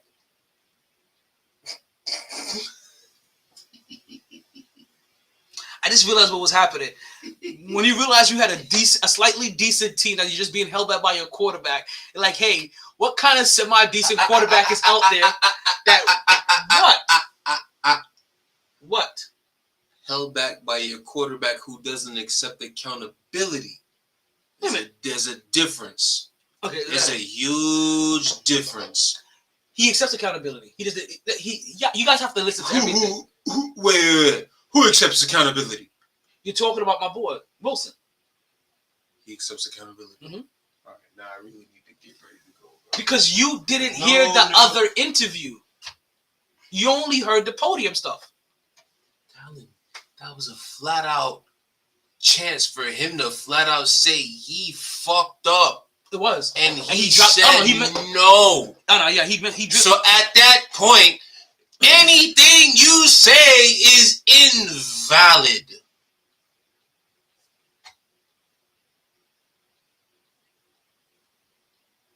.2 points. My apologies. Let me take it back. 2 yards in a 30-minute half for an NFL offense in 2022. Yeah, 2 yards. This is worse than Mark Sanchez. You don't defend that. This is worse than Mark Sanchez. Way worse. This is worse than Mark Sanchez. And the worst part, there wasn't even no Brady on the other side. It was Bill Belichick. That's what you need for young quarterbacks. Also, you know what really made it worse too? Or He goes 8 for 21. The other dude goes 22 for 27. And he only had like 2 more yards than him. Once again, really 2 yards. Yo, I was fucking Wilson couldn't even bust 100 yards. No, how many Wilson they had? Like We got quarterbacks who hit 100 yards in a quarter. But that motherfucker gonna have the nerve to go on a podium and say, "No, I didn't let the defense down. No, I didn't let the receivers down." When there was a film of Denzel Mims running over the middle of the field, wide open, naked for a touchdown. I'm gonna tell you this right now, right? Even if he didn't believe That's it, your man's. no, I'm gonna tell you. Your man's. Even if he did not believe that he was the reason why, even if he did not believe, like, I wish a Pittsburgh Steelers quarterback would go do some shit like that.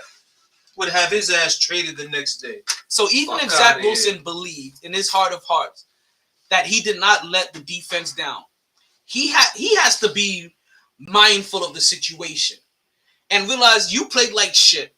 Your defense has been playing stellar. You are kind of them back, and that was a perfect opportunity for you to help for that team to galvanize around you a bit more and be like, yo, you know what? Like, at least he took accountability for this. Like, you know, it helps keeping them play. It helps them play harder. You got players on the team flat out liking tweets that flat out point out to him not accepting accountability. So before we go, what defensive player was it that flat out liked a tweet from Josh Allen from when he fucked up the previous week? So before we go deeper, right? Coach out here not committed to him playing before we get much more deeper into how Zach Wilson is killing his relationship with his team. Let's continue to show respect to these people that have passed away, right? Because it wasn't just the Green Ranger that passed away. Remember, we were talking about some people that died. I know you heard Green Ranger, you think Gang Green. But also, let's also make sure we say rest in peace to one Anthony Rumble Johnson. Oh, that's one of the homies right there. And this one passes. This one we haven't had the opportunity to get into as of yet. Rumble Johnson, former lightweight champion, one of the baddest motherfuckers in MMA. Just I don't even know what went wrong for him. Zach Wilson in Carolina. With Darnold and Mayfield. All of them. Is that what all quarterbacks now? That's what all top 2 quarterbacks, top 5 quarterbacks go to die. You said Carolina's gonna eventually have a team of like 7 quarterbacks. Lord. They're gonna have a couple of those guys finally switch out to wide receiver and running back. Can you imagine this? If wide receiver was actually when you go to Carolina, like, nah, you guys don't come in as quarterbacks, you're gonna change positions. Baker Mayfield, you're going to fullback. like they start changing these guys' position. You know the worst part for the Jets though? They gotta go see Justin Fields and what Justin Fields been doing lately.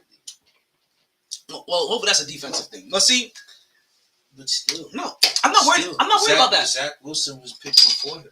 Oh well, that's an internal thing, right? That's one of those internal storylines. I'm not worried about that as far as when it comes to the playing field. My fault, B. Let's focus on the deaths. Like the death of Zach Wilson's NFL career. Or the death of Anthony Rumble Johnson, March 6, 1994 to November 3rd, 2022. He dies at 38 years old. Rest in MyT power, my brother. And that's just him. Like, and I know I probably spoke about this one already, right? But I think I did this on a Wednesday on the podcast. I mean, we know how Wednesday podcasts come out. Let's go a little bit back in time since we made sure that we went back to make sure we cover Rumble Johnson. Let's also make sure that you guys remember about Takeoff. Takeoff recently passed, and you just saw his funeral not too long ago through Atlanta Stadium. And also, if Atlanta traffic wasn't any worse, they also held the Atlanta traffic down there for his funeral as well. It wasn't quite like Biggie's funeral, but it was nice. It was nice. It was okay. You know what I mean? It was what you guys do down there, my G. You know, I get you.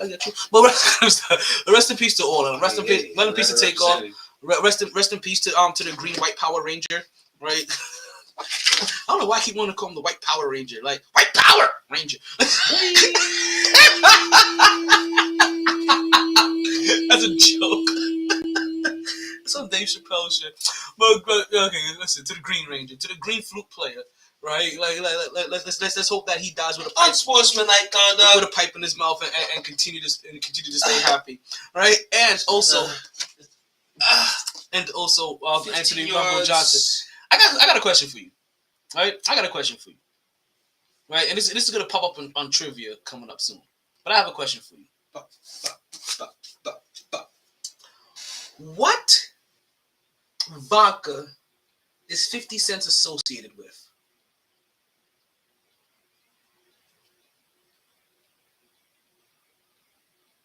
It's not Ciroc. Because that's Diddy. See, these are all going to go into MyT trivia. Hope you guys are paying attention. These are questions going into MyT trivia. Because 50 got his own, what's it called? His own cognac.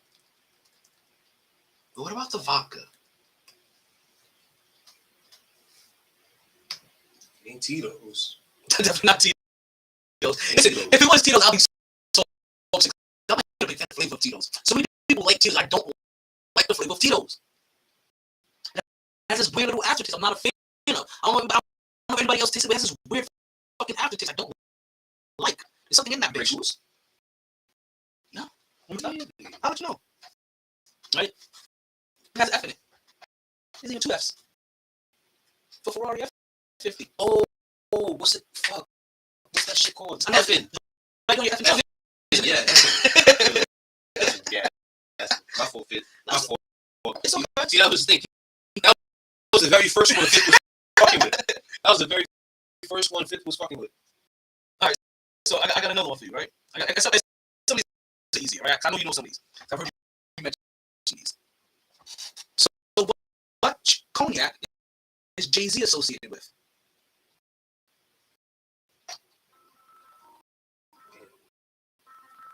I've heard you say this to me. So what one, it's not Hennessy. Listen, it's not Remy. They rap about it. J. Cole rap about it. With my whole company, we switch up to the do-say. I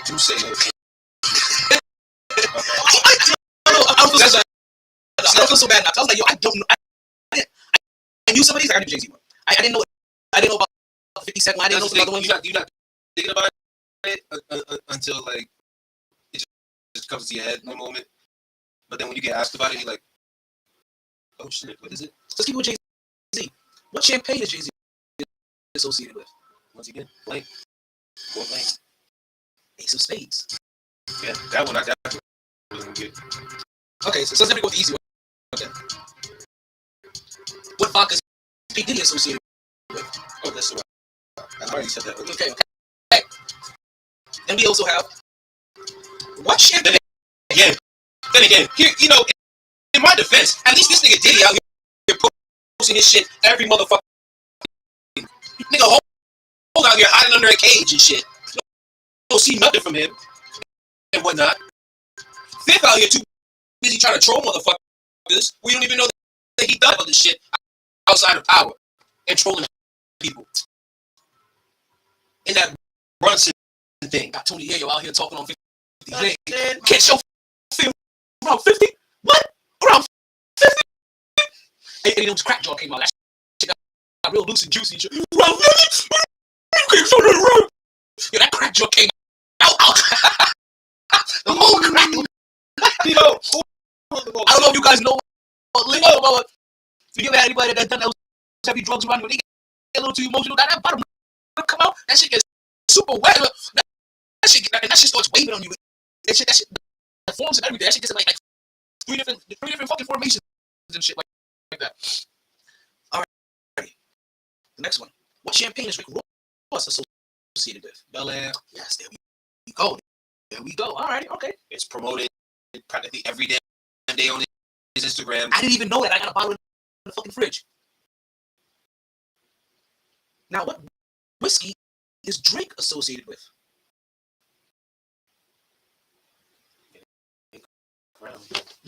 It's not. I didn't even know about this one. I didn't even know about this one. This nickname. I even heard about this one until I looked it up. Until I was doing this. Virginia Black. Yeah, see.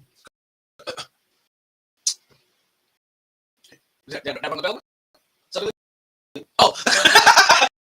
I'm like, that shit did not ring a bell to me. That's what I'm saying.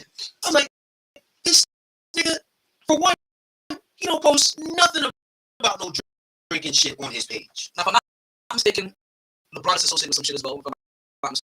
Tequila, Lobos. Yeah. At least, you see, this nigga out here got a whole NBA career going on, but he's still finding time to promote this shit way more than Drake does with his own shit. I thought Melo did, but I couldn't find it at the time. Wine.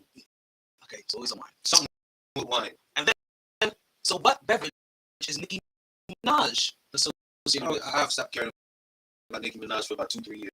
But It's a Moscato called Mix. Yeah, MYX. Now, if you guys have been paying attention, all of these questions are going to be added to the MyT trivia, as well as a couple of other ones. Some layups. Are foxes real? Damn. San Francisco out hitting Arizona like they stole something. And just like how Dallas beat Minnesota like so, they stole something. Let's talk about this. You know what, too? And because these are going to fall into my hipology category. Seriously, my question is, are foxes real? You know the question I'm asking? Is ham pork? Because Miss fuck nigga, is that her? Fuck nigga free. I don't know, that's her song. You asking the wrong motherfucker. But Miss Glorilla, no dumbass song like that. My niece is smaller than a Glorilla. Thank God. Had to text my niece to make sure she can answer my if foxes are real, or this is twice now within 2 weeks. I have heard some dumbass shit coming out the mouth of Glorilla, and I don't know. And granted, I'm a fan of female rappers, right? I don't go hunting out for their interviews. I don't know how this comes across my radar, but it came across my radar. Glorilla's in an interview, and the lady, the woman interviewing her, I think she's maybe from England or whatever, and she's talking about, foxes roaming or whatever, and she goes, foxes? Like, foxes? She goes, yeah. She's like, oh, you got foxes? Like, she goes, I didn't even know foxes were real. I didn't know it was a real thing. I thought it was like a made up, like a Pokemon or something.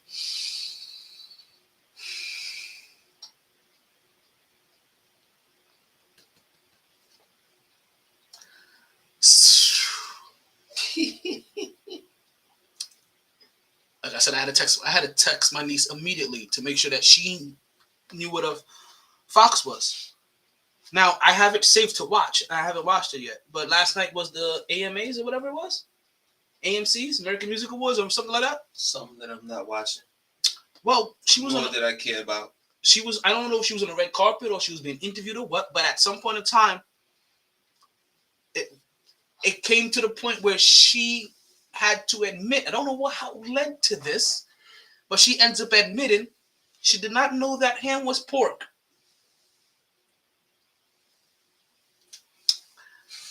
Yikes. My fellow adults out there, you fully make sure that none of your little people are looking up to this Glorilla. Please. Pretty please. Because now that I've taken a full good look at her and heard her last two statements, I fully remember the girl that she was in class. Choo choo. Not the train beat. Not the train beat. Oh yeah. Not the train beat. She was definitely one. Oh damn. Like I am looking And I'm like, yeah, no real redeemable assets, just kind of half, like, just kind of light skin and kind of cute. Like, yeah, niggas gotta run through you for I hate talking like the old me.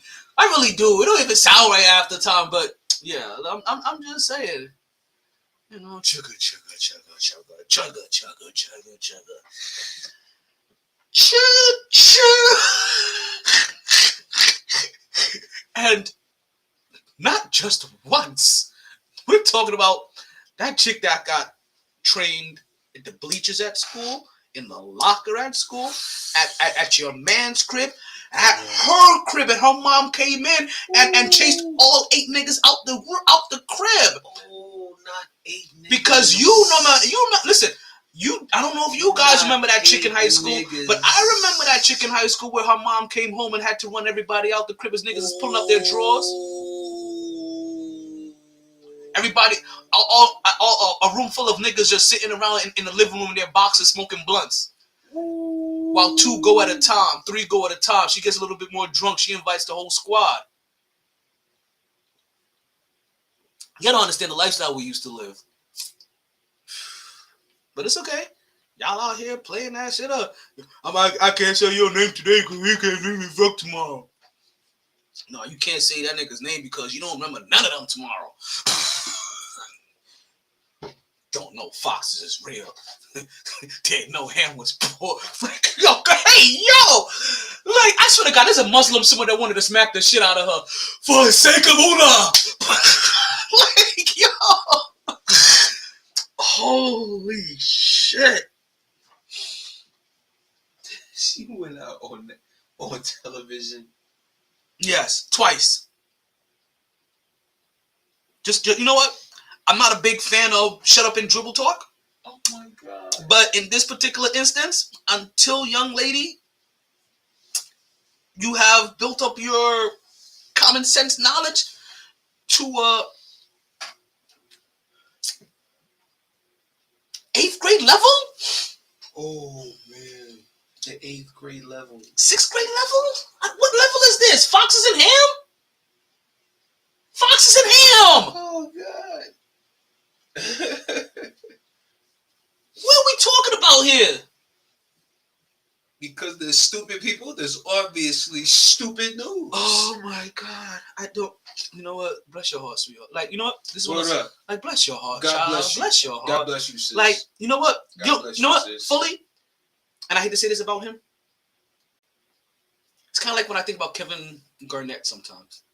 Thank God you're talented like a motherfucker. Because we also know that Kevin Garnett can't read for shit. We have seen him butcher some basic 4-syllable words. Just completely skip over it. That nigga be high. Whatever. That nigga be off the shits. That nigga just snorted mad cocaine before. He be like, Carradinal. Whatever. That nigga just, that nigga be high. Carradinal. That's that nigga. Carradinal. But say it real fast and move the fuck on. Whatever. That nigga be high, son. This is the reason why nigga be high. This is the reason why they stopped having him read on TV. They used to have that nigga still on TV? He on Showtime now. Where we can use curse words to fill in his blanks. No more cuss button? No! I need the KG cuss button. Please. Son, that shit was iconic. God. I can't I'll never forget the time when Nate Robinson was stuck and all of a sudden he said, man, where's the butt?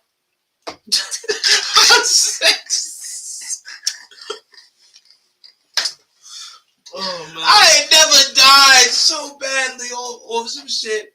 Yo, oh God! But oh shit! Yeah. Fuck you, Vikings. I've never been so mad at a team before in my life. So you guys know, Jay-Z's first album, Biggie's first album, 50's first album, J. Cole's first album, Nas's first album, and Wu-Tang's first album is also going to be added to the hipology category of the MyT trivia. Oh. Just letting you guys know. Just letting you guys, like, cause people always wonder, like, yo, I give you answers. I just ran off 1, 2, 3, 4, 5, 6. 7, 8, 9, 10, 11, 12, 13, 14, 15 questions. Wait, sorry. Finish this line, get rich or... There you go. Look that one up too. I'm not even going to take them that far back. I'm not even going to take them that far back. Now we talk about... What's the meaning of Zach Wilson? And his recent statement. It means he's probably going to get benched. This just know right now. Robert Salah has not ruled out the possibility of possibly benching this young man now. And the fact that that's up in the air now, I mean, it's already a done deal. You're going to see Joe Flacco playing some football this weekend once again. Which, because of that, I now have... Come on. The MyT Fantasy Football Tips. Not winning tips. Just tips. Tips. Just a tip. Just a tip. Just a tip. Let's just say what I want involved. Much more than just the tip. It's all about tips. Just the tips. What I want is much more than just tips. I got more respect for Cardi B that worked for tips and that made her music career. At least she sounded more educated than this. See, what did Cardi say? You know what? I don't care what no bitch say. I don't speak dog hoe. Because when you talk like that, Okay. But did she do that song with her though? No. Okay. I love her. It wasn't that Tomorrow too? That's not Glorilla and her? No. Who's Tomorrow too? I don't know, but it wasn't that. Hold on. Tomorrow. It's funny because the song that I grew up about Tomorrow, this is not how it sounded.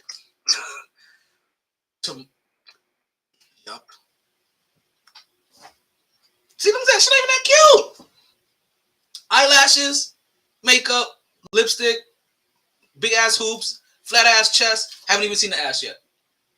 Promoting fucking niggas over. And she's light skinned. From Nebraska or some shit like that. Ugh. Biggest thing probably ever happened in Nebraska. It's one of them motherfucking places out there somewhere. somewhere. Gabrielle Union from Nebraska, she don't even claim that shit. Really? Fuck out of here. She's like, I'm from South Beach. I've set my finger in my man's ass. Well, nigga, I'm from LA. Listen, so fellas, which one is it? Would you rather get robbed by a chick or have her stick a finger? Robbed. Understand, you can never come to the homies and be cool with flat out saying you can never come tell me that a bitch stuck the finger up the ass. You can never do that. I'd be like, yo, what? But a chick robbing you, like, oh, okay, damn, that's fucked up, B. Yo, do we need to call motherfuckers? Do we need to place calls and shit? Are these calls recorded for quality assurance purposes and whatnot? All of that stuff. You come to me telling me that somebody's like, hey, yo. These pods are recorded for quality and training purposes. So since literally earlier today, we had a birthday for one of my friends named Miller, Killer Miller, right? We served together in the military. When we served together, we ran into somebody named, it was also somebody named Miller.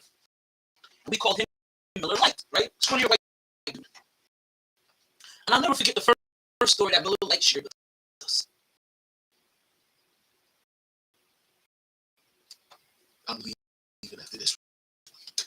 Love to see it. I don't know if I love to see this. I don't know if I love to see or hear this. This has got set up written all over this. Nah, don't give me none of that shit. Give me none of that shit. This has got set up written all over it. Miller Light goes and tells us. Now, this first time I've heard this, right? 18-year-old, right? First time I've heard this. He tells us about how he loves when his woman gives him fellatio, right? And she tops him off. Don't guac head knowledge, right? Guac 3,000. It's coming soon. Right? For the raffle near you. They got roses. We got the guac. The guac. No, seriously, I have a company in the mail. raffle it, so I can raffle it away at Sharky's. I'm dead ass. But let you guys know, I'm not raffling it away for Christmas. I'm gonna raffle it away for Valentine's Day. Oh, Quick side note: I was the doctor. The doctor was like, "Hey, yo, you want to take your flu shots, whatever?" Like, whoa, I got family. But it was Thanksgiving. You don't have to have me sick and contain and set up my whole household. Like, you know what? I'll set up my appointment for February 12th. I could be sick for Valentine's Day.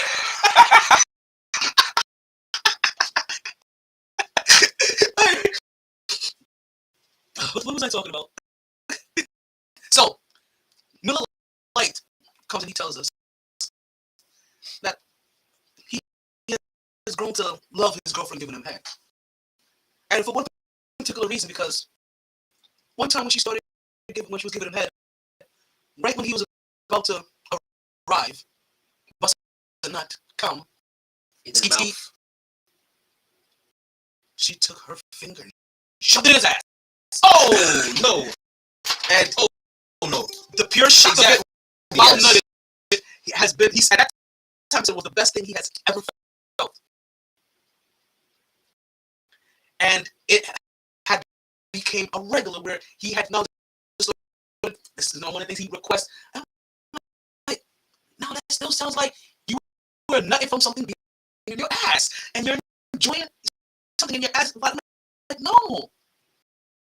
But for the light, that's all you. That's all.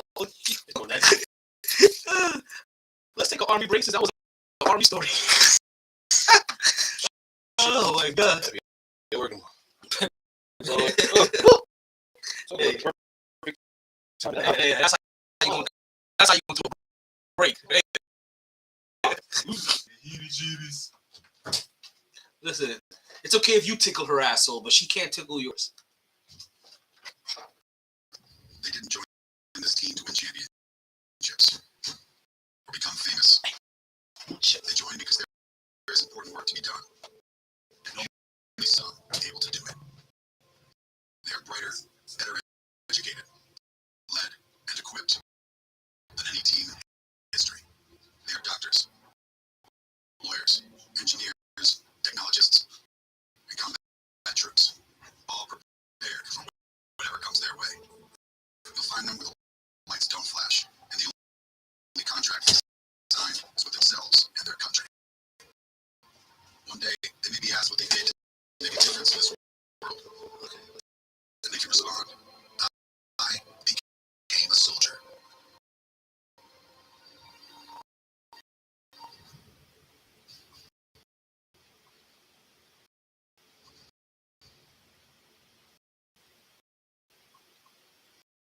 All right, we're back on the Sports Podcast. I'm still your host.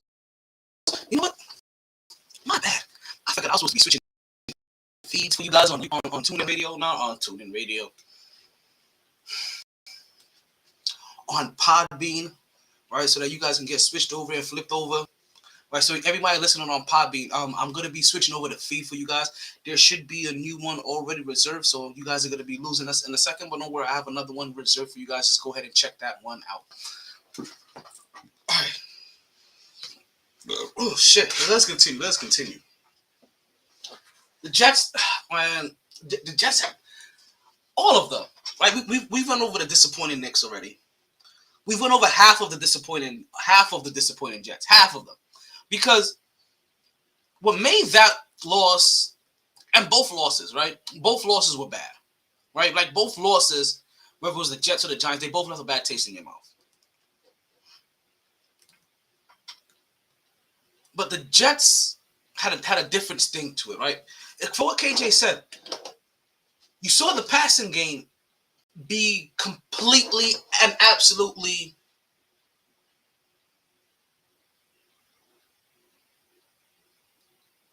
non-existent. That's the word I'm looking for.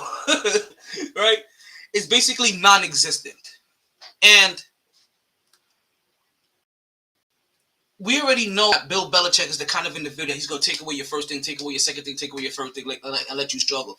But it's also one of those games you can say. That's why I said it was worse than Mark Sanchez. It reminds me of the early days of Mark Sanchez, at the least, right? where the struggles are so bad that you can fully, and the defense is so good that you can see like, damn, if we just had a decent QB here, this is a different game. Damn, if we can get one touchdown from our QB here, this is a different game. It also reminds me like even the Baltimore Ravens from back in the days, right? And how those defenses used to be. And how those defenses used to act and go about their business. Hey, all we need is one touchdown. We'll take care of the rest. You give us one score, we'll take care of the rest. And with a team like Bill Belichick and the New England Patriots, while you know that the Patriots are always going to come well prepared and well planned for you, I felt the Jets were well planned and well prepared for the New England Patriots as well. And then it fell apart on one play. They said one play doesn't win or lose a game. Well, when that play is a walk-off home run or it loses a game. Well, when it's a walk-off touchdown, when you punt the ball straight down the middle to one of the baddest punt returners in the game, and he takes it all the way to the house, and that's how you lose the game, then yeah. Because to me, it wouldn't have mattered if you had 7 minutes left on the clock and all of your timeouts. I don't think that Zach Wilson could have came back and won that game after that. But luckily for the Jets, luckily for Zach Wilson, they have Chicago coming up next. And while Chicago has a lot of good young talent, especially when you talk about their young quarterback, especially with how he's been playing these last couple of weeks, he's been balling out. Basically, whatever misunderstandings they had early on, whatever was holding them back because of miscommunication, you can see all of that is being thrown out the door. Don't completely out the window. You can leave out the window, out the door, and they're taking that shit out the window.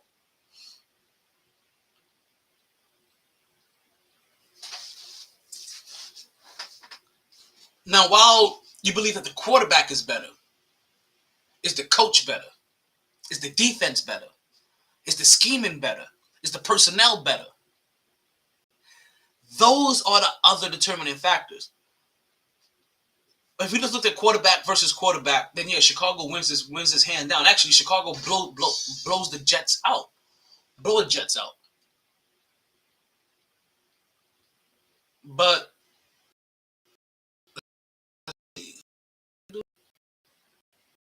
try to pop in, show support, but the South mind. I wonder if it's not a quick period.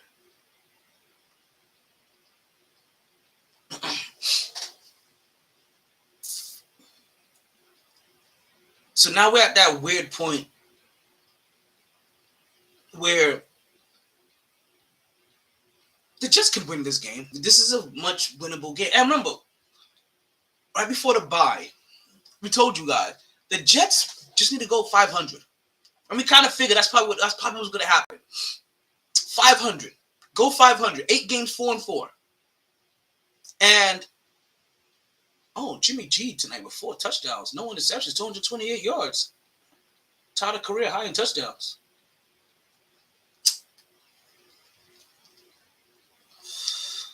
Yeah, I'm telling you, I have a feeling. But also, I feel like this is the same exact feeling that Giants fans had last year. Even I think I may have had last year. See, you guys are tripping. Sorry, I just saw Amazon throwing out some work for Thursday morning. I'm like, yo, if you're going to throw out work for Thursday morning, then those rates can't be normal rates. I'm sorry. I'm not leaving my house Thursday morning for regular pay. Like, even you better add something on that. Better throw some cheese on that taco. Tripping. You gotta have a whole group of people out there trying to get deliveries on Thursday. That shit's not gonna happen. You know what though? Do deliveries on Thursday and you get paid on Friday. That's a little extra money for Black Friday.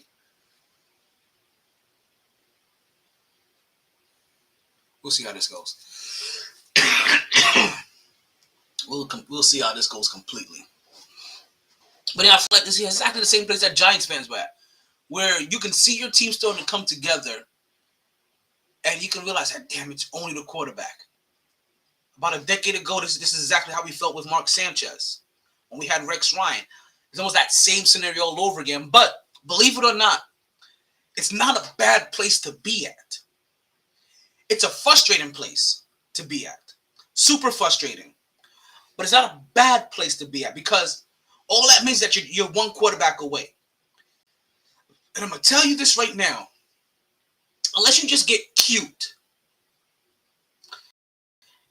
It's hard, like this. There's a lot of talented quarterbacks coming out in the league. So unless you really just get cute, like picking up Daniel Jones, like picking up Zach Wilson, like picking up Baker Mayfield,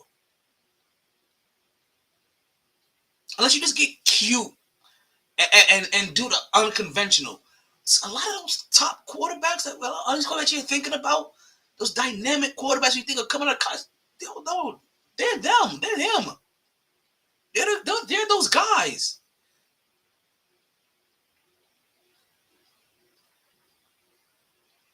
And this is when you would kind of want them, when the defense is great and they're not going to get paid any kind of money. Now the good thing here, right, is that even though it's saying that they're going to bench Zach Wilson, it's not an overreaction. It's not a super overreaction. It's your young guy going through his lumps. Jets fans, I don't need you guys overreacting here. Ironically, Knicks fans, you've been pretty cool, except for the Tom Thibodeau thing.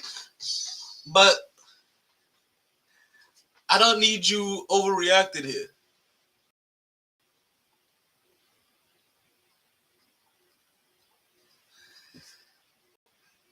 Zach Wilson probably should be benched. How much does he pick up Garrett Wilson? If Joe loves himself some Garrett Wilson, and if Joe Flacco is playing, expect Garrett Wilson to have another 100 game. I'm glad I remember now he's going. He's in my fantasy league. I don't want him to listen to my strategies. I want to know what she's going to be a good benching. Remember, most of these quarterbacks, the majority of them, damn near all of these quarterbacks that you're hoping, so even the young ones that they have out here, that you would hope that your younger quarterback would, Lamar Jackson, Pat Holmes,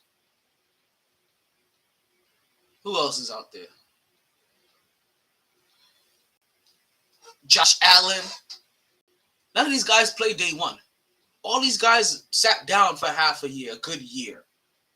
And then they came in and played. Even the GOATs are still lingering in the game. Tom Brady, Aaron Rodgers, Russell Wilson, right? The respected Russell Wilson. Sat first. Some of the ones that just left. Ben Roethlisberger. Sat first. So a lot of these guys, right, they end up sitting first. And then they come in, and a lot of them are Tom Brady. Really good quarterbacks. Really great defenses. And they're allowed to game manage, dink and dunk, as long as they're willing to learn it, listen. I think, okay, this is my opportunity to do what your coach is telling you to do.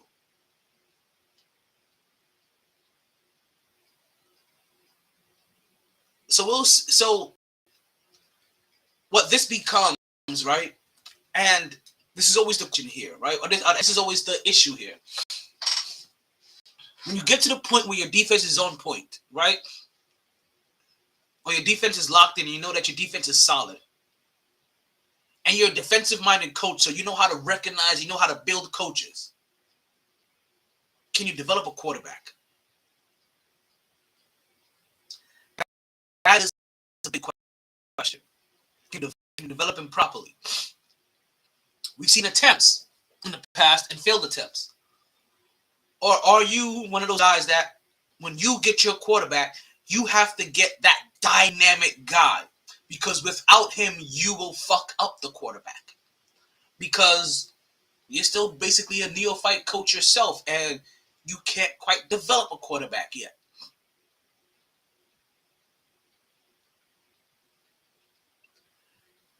The Jets right now are not in a bad position. We're in a frustrating position. Look at your brothers across the hall, right? Just last year, 2 years ago,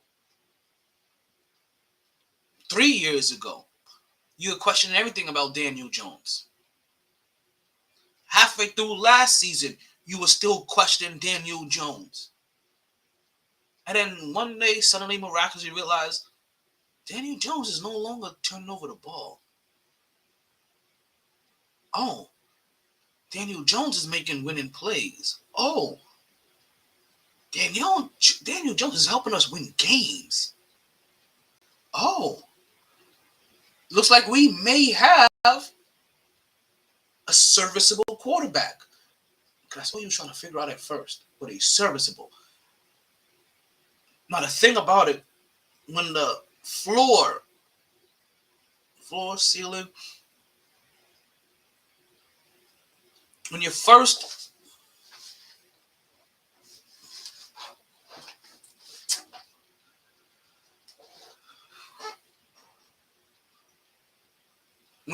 accolade to reach is just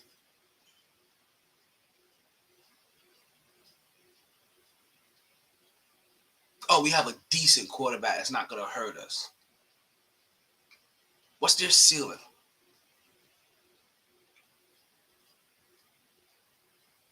Because when their floor is there, he's kind of dynamic.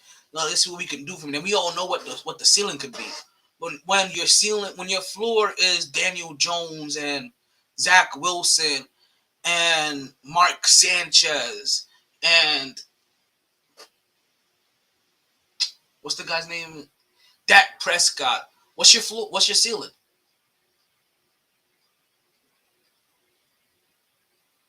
Because at this point, right, Daniel Jones and Zach Wilson,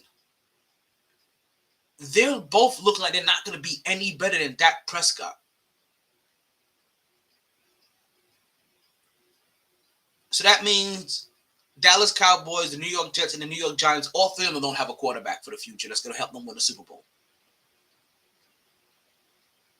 Dallas did, but their defense and that running game didn't line up at the same time. And in quarterback injuries. The Jets had the defense and the running game this year. Running game now got sidelined because he got injured.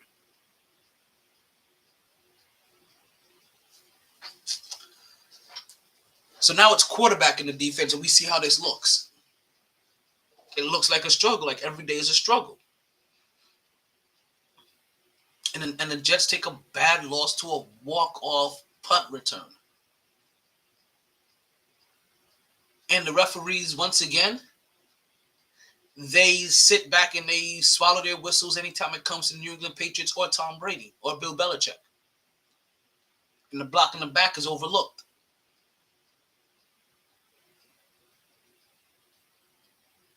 A blatant block in the back that would have taken that back and given it just a chance to put that defense back on the field. But you know what? That referee has already made a decision with Bill Belichick that, I think it's time for us to go home. I think we've been out here playing around long enough. Make it happen.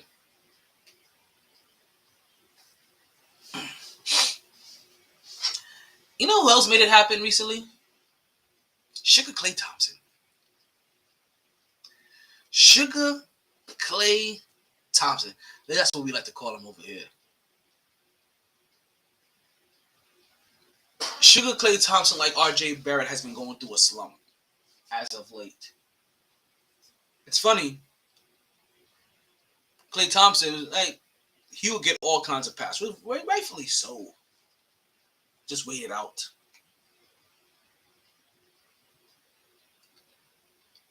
And that's kind of what happened. Just kind of waited it out. went for the right opponent at the right time, and they played this team. Team that's kind of scrappy. You can see the foundation being built with those two young stars that they have. And I don't even know if it's a foundation, but you can see those two young stars being a foundation you could build around. They're not there yet. And probably this year, and probably for at least another year, they're going to be the bottom of that barrel. But it's not lasting 2 more years of bottom of the barrel high draft picking.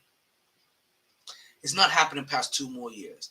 The guys that I've seen that they currently have right now will start stepping up, and Houston is a fun city to be in front of to win games.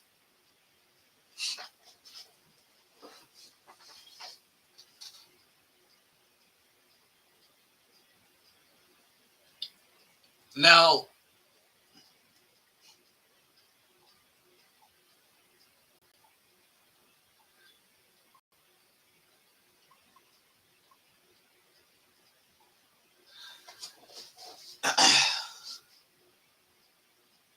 sorry, I got sidetracked. I get sidetracked easy. I don't know if you guys know this.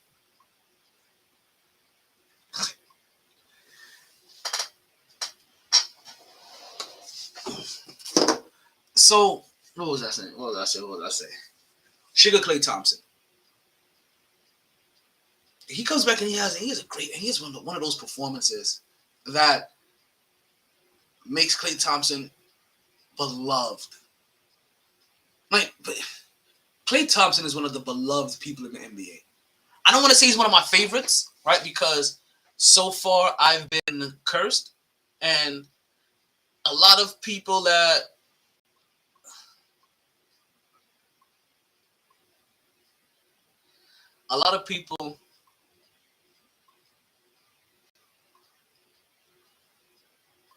I've been considering my favorite lately, they haven't been doing too good.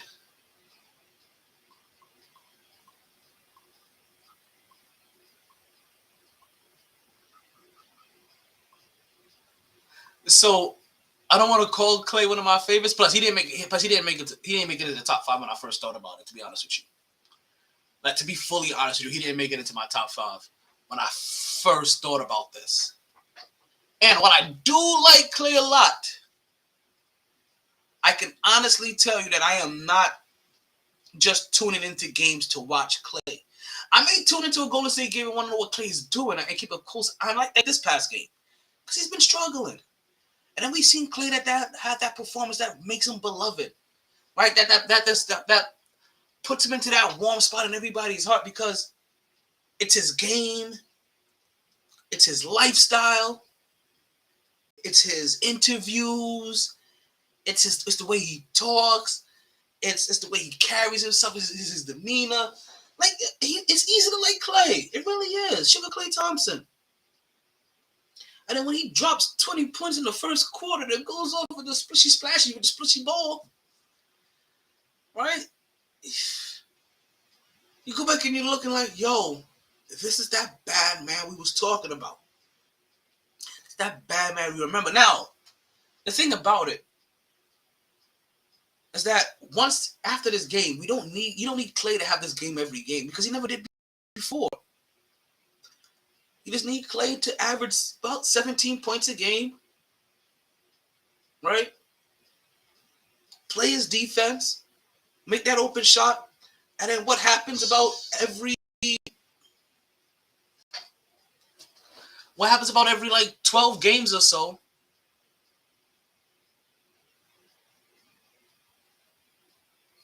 He has one of these explosions. Not even an explosive game, it's an explosive quarter. That makes you remember, like, damn, like that's in him at any point in time. That he could just go off like that. 20 points in a quarter, 30 points in a quarter, 10 3-pointers in a game. At any time. That's right there at the tip of his muscle memory. just waiting to be unleashed, like a lion in heat.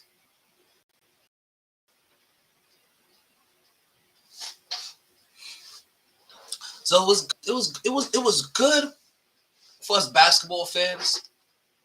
It was definitely good for Klay Thompson and his confidence, right? And his psyche to have one of these games again. But it was just fun, right? It's one of those games that when you see this, you know you are having a fun time. And Golden State Warriors are one of the fun teams to watch. I wonder. You guys start getting you guys start getting your list ready for me. Who is your top 5 favorite players in the NBA right now? I know, right? And I'm gonna tell you this too. I'm gonna let you guys know something right now. Out of everybody on my list, right, on my top 5 list, I think there's only I lie.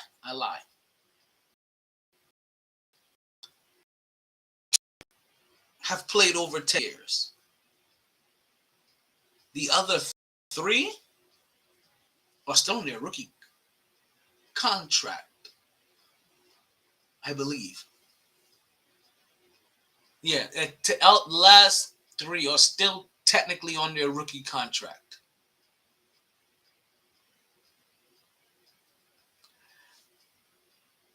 I don't know what that means to you guys as a fan of basketball, but for me, when I hear that yo, when I can, and I had a bunch more of a young players I could have went through. When I think of like you, some of the people that you really love watching play basketball, and I don't have to think of, and in my mind doesn't pop in a LeBron James, not an Anthony Davis, not a Kevin Durant, right? It's not a Chris Paul,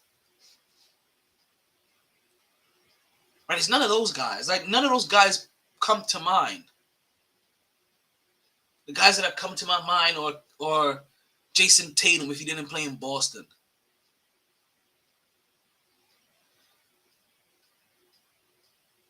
Donovan Mitchell if he didn't get traded to Cleveland. Jamal Murray. But other young guys like Ivy and the many Jalen's that are just popped into the league, right? There's so many of them, right? Even still wanting to see Devin Booker play.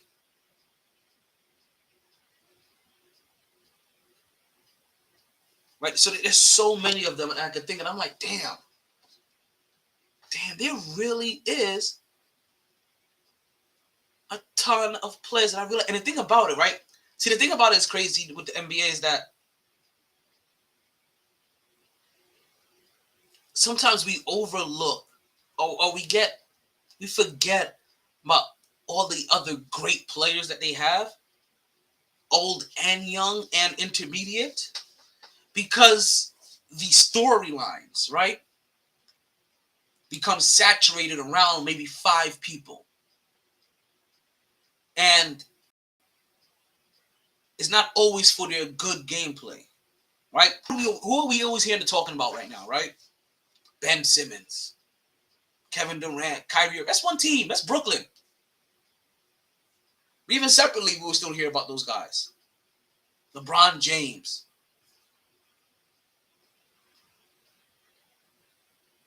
Like these are the guys that we constantly hear. Zion Williamson.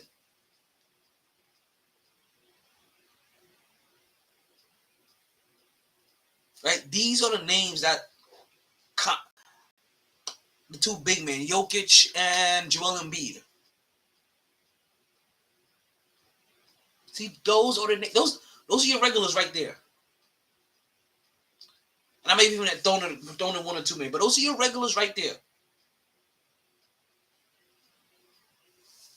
Right? 3 of them are on one team. Right? Then you have LeBron James, the next LeBron, and then you have Zion Williamson, and then the 2 big men. It's like 7. And most of the time, it's not about Kyrie Irving's play. Most of the time, it's not about Ben Simmons' play. Half the time, it's about LeBron. I want to say half the time about LeBron James' play. But so then you get back down to 5, and you look at it like those are the guys. Couple of big men that fight for MVP. 2 guys that used to be considered the man and kind of lingering as old heads now.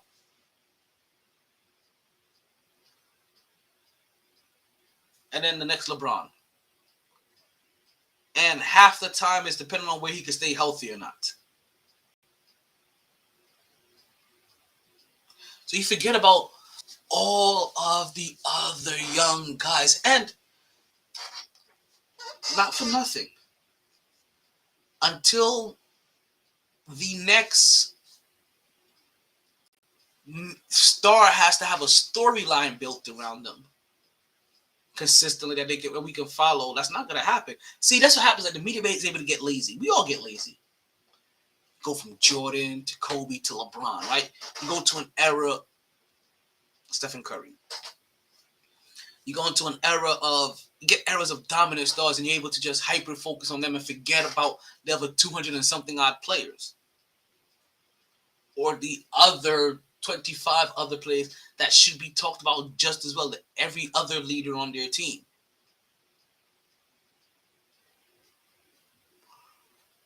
So I do wonder, right? So I wonder this in football too. I wonder when LeBron James and Kevin Durant, Stephen Curry, and Chris Paul out the league. Right, James Harden, obviously, like, you won't care about him anymore. He's barely cared about now. Russell Wilson, nobody really cares about them enough now. You know what I mean? You know what I mean? So, but that's out the league.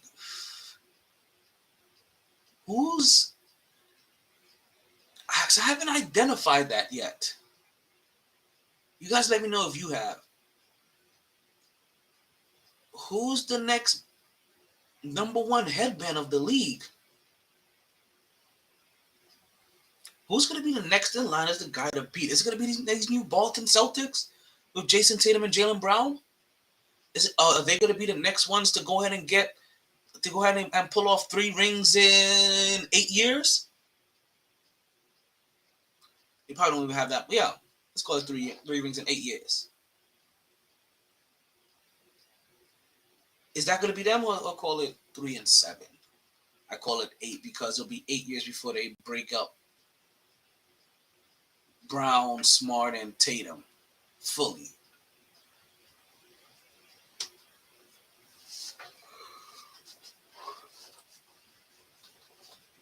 So, curiosity comes, and I don't think we're that far off from starting to wonder, like, who's that next individual that when they become the face of the league, they're the face of the league because, oh, okay, they may not have 6 like Mike or 5 like Shaq and Kobe and Timmy, but they're coming close to, they have 3, like, whoever the hell has 3. Right? Like, they have 3, they don't have 4 like LeBron and Steph, but when they got 3, or they get into 3, they got 2 and they're fighting for that 3rd. They're about to get that 3rd. Who's going to be that next group of guys? I'm curious. Because believe it or not, I think that we're right around the time that this is around the time where the New York Knicks are going to should have themselves positioned to try to start winning championships. It's during this next turnover. We're talking about 2-3 years here.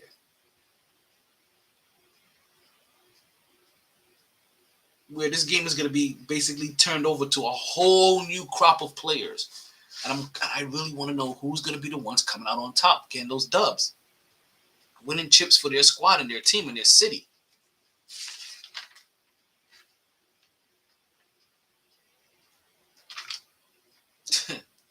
It's funny that we're talking about multiple rings and winning for your city. Because like through the history, like what I just mentioned to you, like you had a bunch of dynamic duels, right? Even a couple of big threes, but really a lot of dynamic duels. Steph and Clay, Kobe and Shaq, Kobe and Gasol, Shaq and Wade, Magic and Kareem,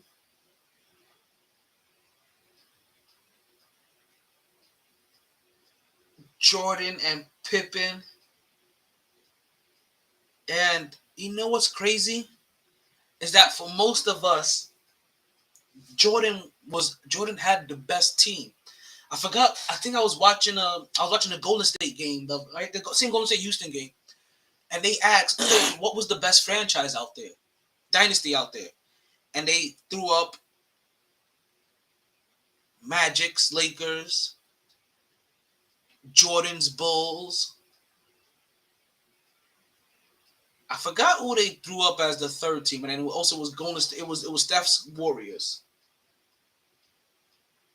and Jordan's Bulls won by a landslide. Because I think it's pretty much universally recognized that those two are probably the best dynamic duo that we've ever had. It is widely said when Michael Jordan was number one in the league, Pippen was easily was number two, if not top five. And listen, definitely like defensively. If Jordan was number one, Pippen was definitely coming in number two. And the only person that was kind of between them may have been Gary Payton. So yeah, these guys like have been one of the most revered, right, and most in our memories dynamic and dominant and dynamic duels that we can remember. So much so, it almost feel like we never want them to separate. And the beef that they have right now is killing us, right? Because we always want to see Jordan and Pippen together. Well, that's how we know them: Jordan and Pippen, Jordan and Pippen, Jordan and Pippen. Well, you know what, folks? We're still gonna get us some Jordan and Pippen because it seems that us fans are not the only ones that have this sentiment. It also seems like Jordan and Pippen also have this sentiment, but not Michael Jordan and Scottie Pippen. No, Scottie Pippen's ex-wife and Michael Jordan's son have been caught smooching.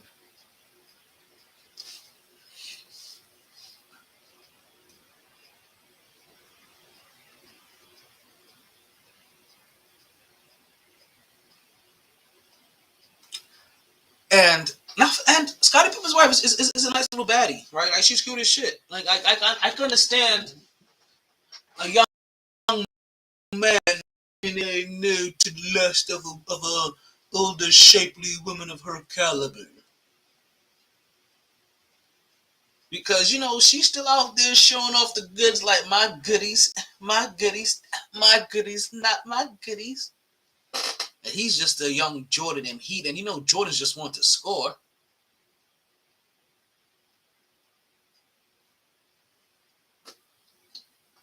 Right? And we know Pippen's good with playing with D.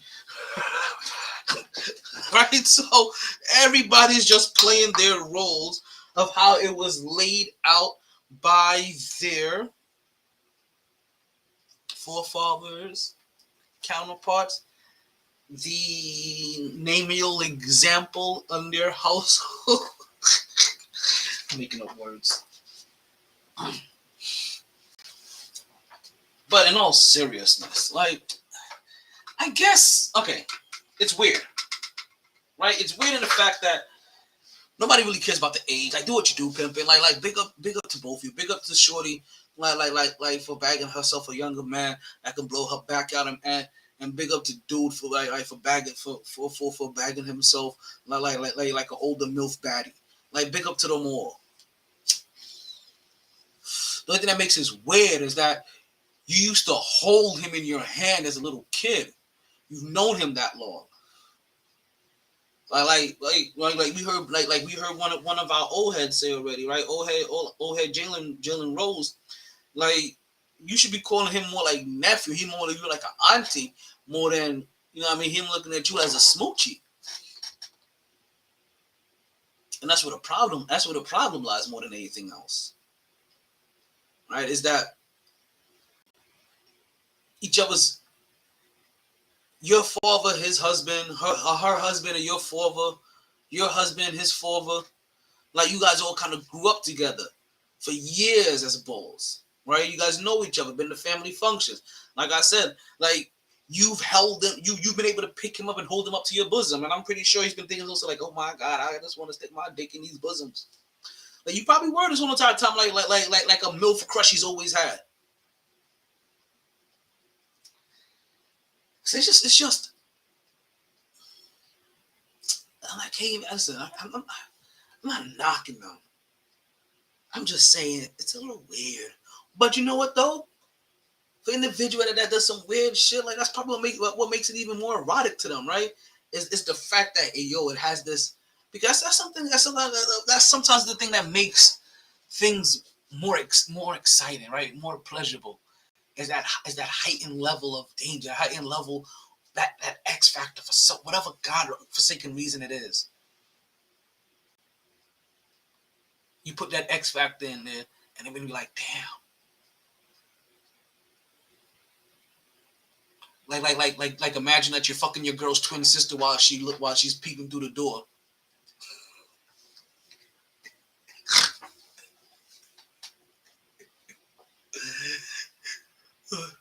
Like her more chestier twin sister at that.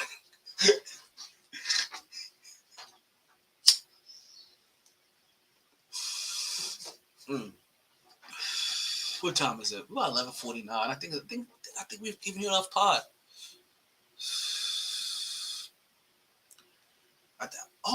Wait. Big up to Aaron Judge. Big up to Aaron Judge for being the AL MVP. I haven't heard if he was Major League Baseball's MVP, but he definitely made AL MVP, obviously, as he broke the AL home run record and the Yankee home run record, and what is highly recognized as the official home run record. Now, the official home run record is also highly recognized as the official home run record as well, which is the one that was obtained by cheating and taking steroids. That's highly recognized as the official record as well. But it's so polarized and it's kind of split. And the one that Aaron Judge broke is also highly recognized as the home run record. And Aaron Judge is trying to be like, yo, you highly this, highly that, highly this, highly that. You just make sure you pay me highly. Because if you ain't going higher than that 150 million your last offer, then you can kick rocks, homie. Y'all see what he did? And see, it's bad enough to put up the numbers, but now you start getting the accolades that start coming along with it. It's like, people like, well, it's good what he did, but he didn't win AL MVP. He just won he won AL MVP, but did he win Major League Baseball MVP? And then he's gonna do that. And the guys go, well, he won MVP, but what was that for? Did he win a World Series? And like, you know what? The other team cheated. So let bygones be bygones. Hopefully, Aaron Judge continues to be a Yankee, and the Yankees come back with an offer so astronomically big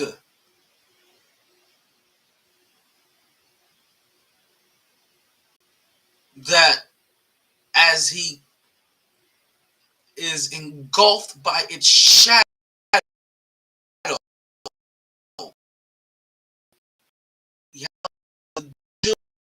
but shake finds this as he continues to be a Yankee.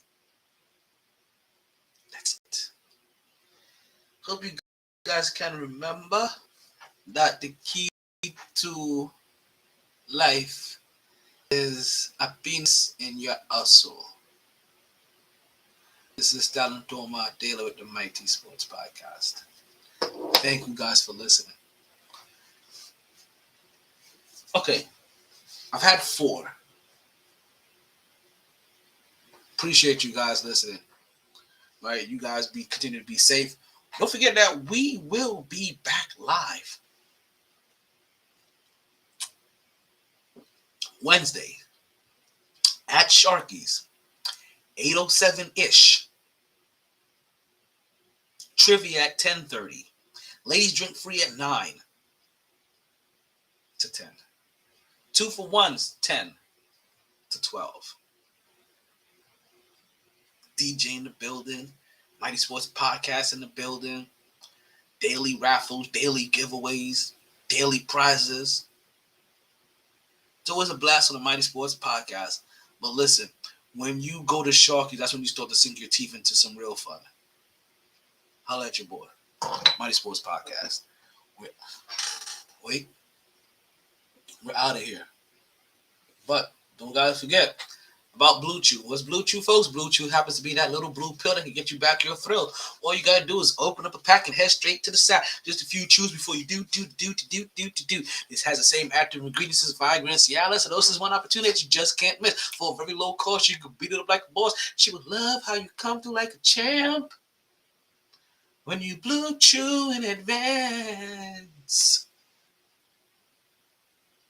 And if you use my promo code of GSSS, like I love girls, I do adore. That is Golf Sierra. You can get your first order of Blue Chew for free. Yes, folks, first order of Blue Chew for free.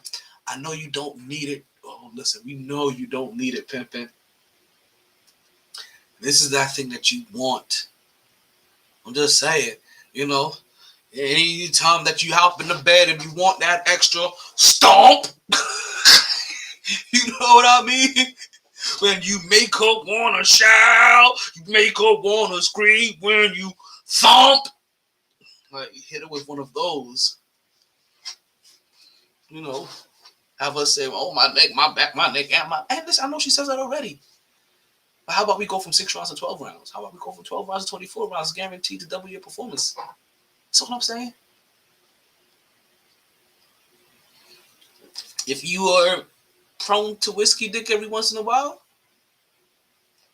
works for you too. Listen, and guys, why are we talking about whiskey? Let's act like we don't know there's something called whiskey clip. You guys get where you go, you know, we're gonna leave it there. You know what I'm talking about. Get so drunk that you know he need.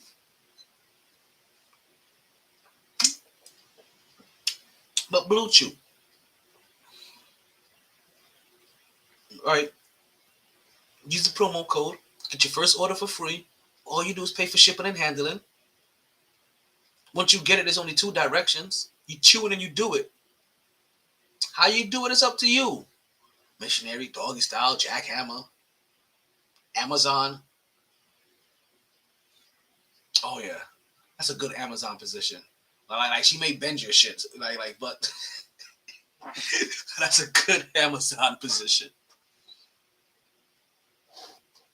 Blue Chew. Chew it and do it.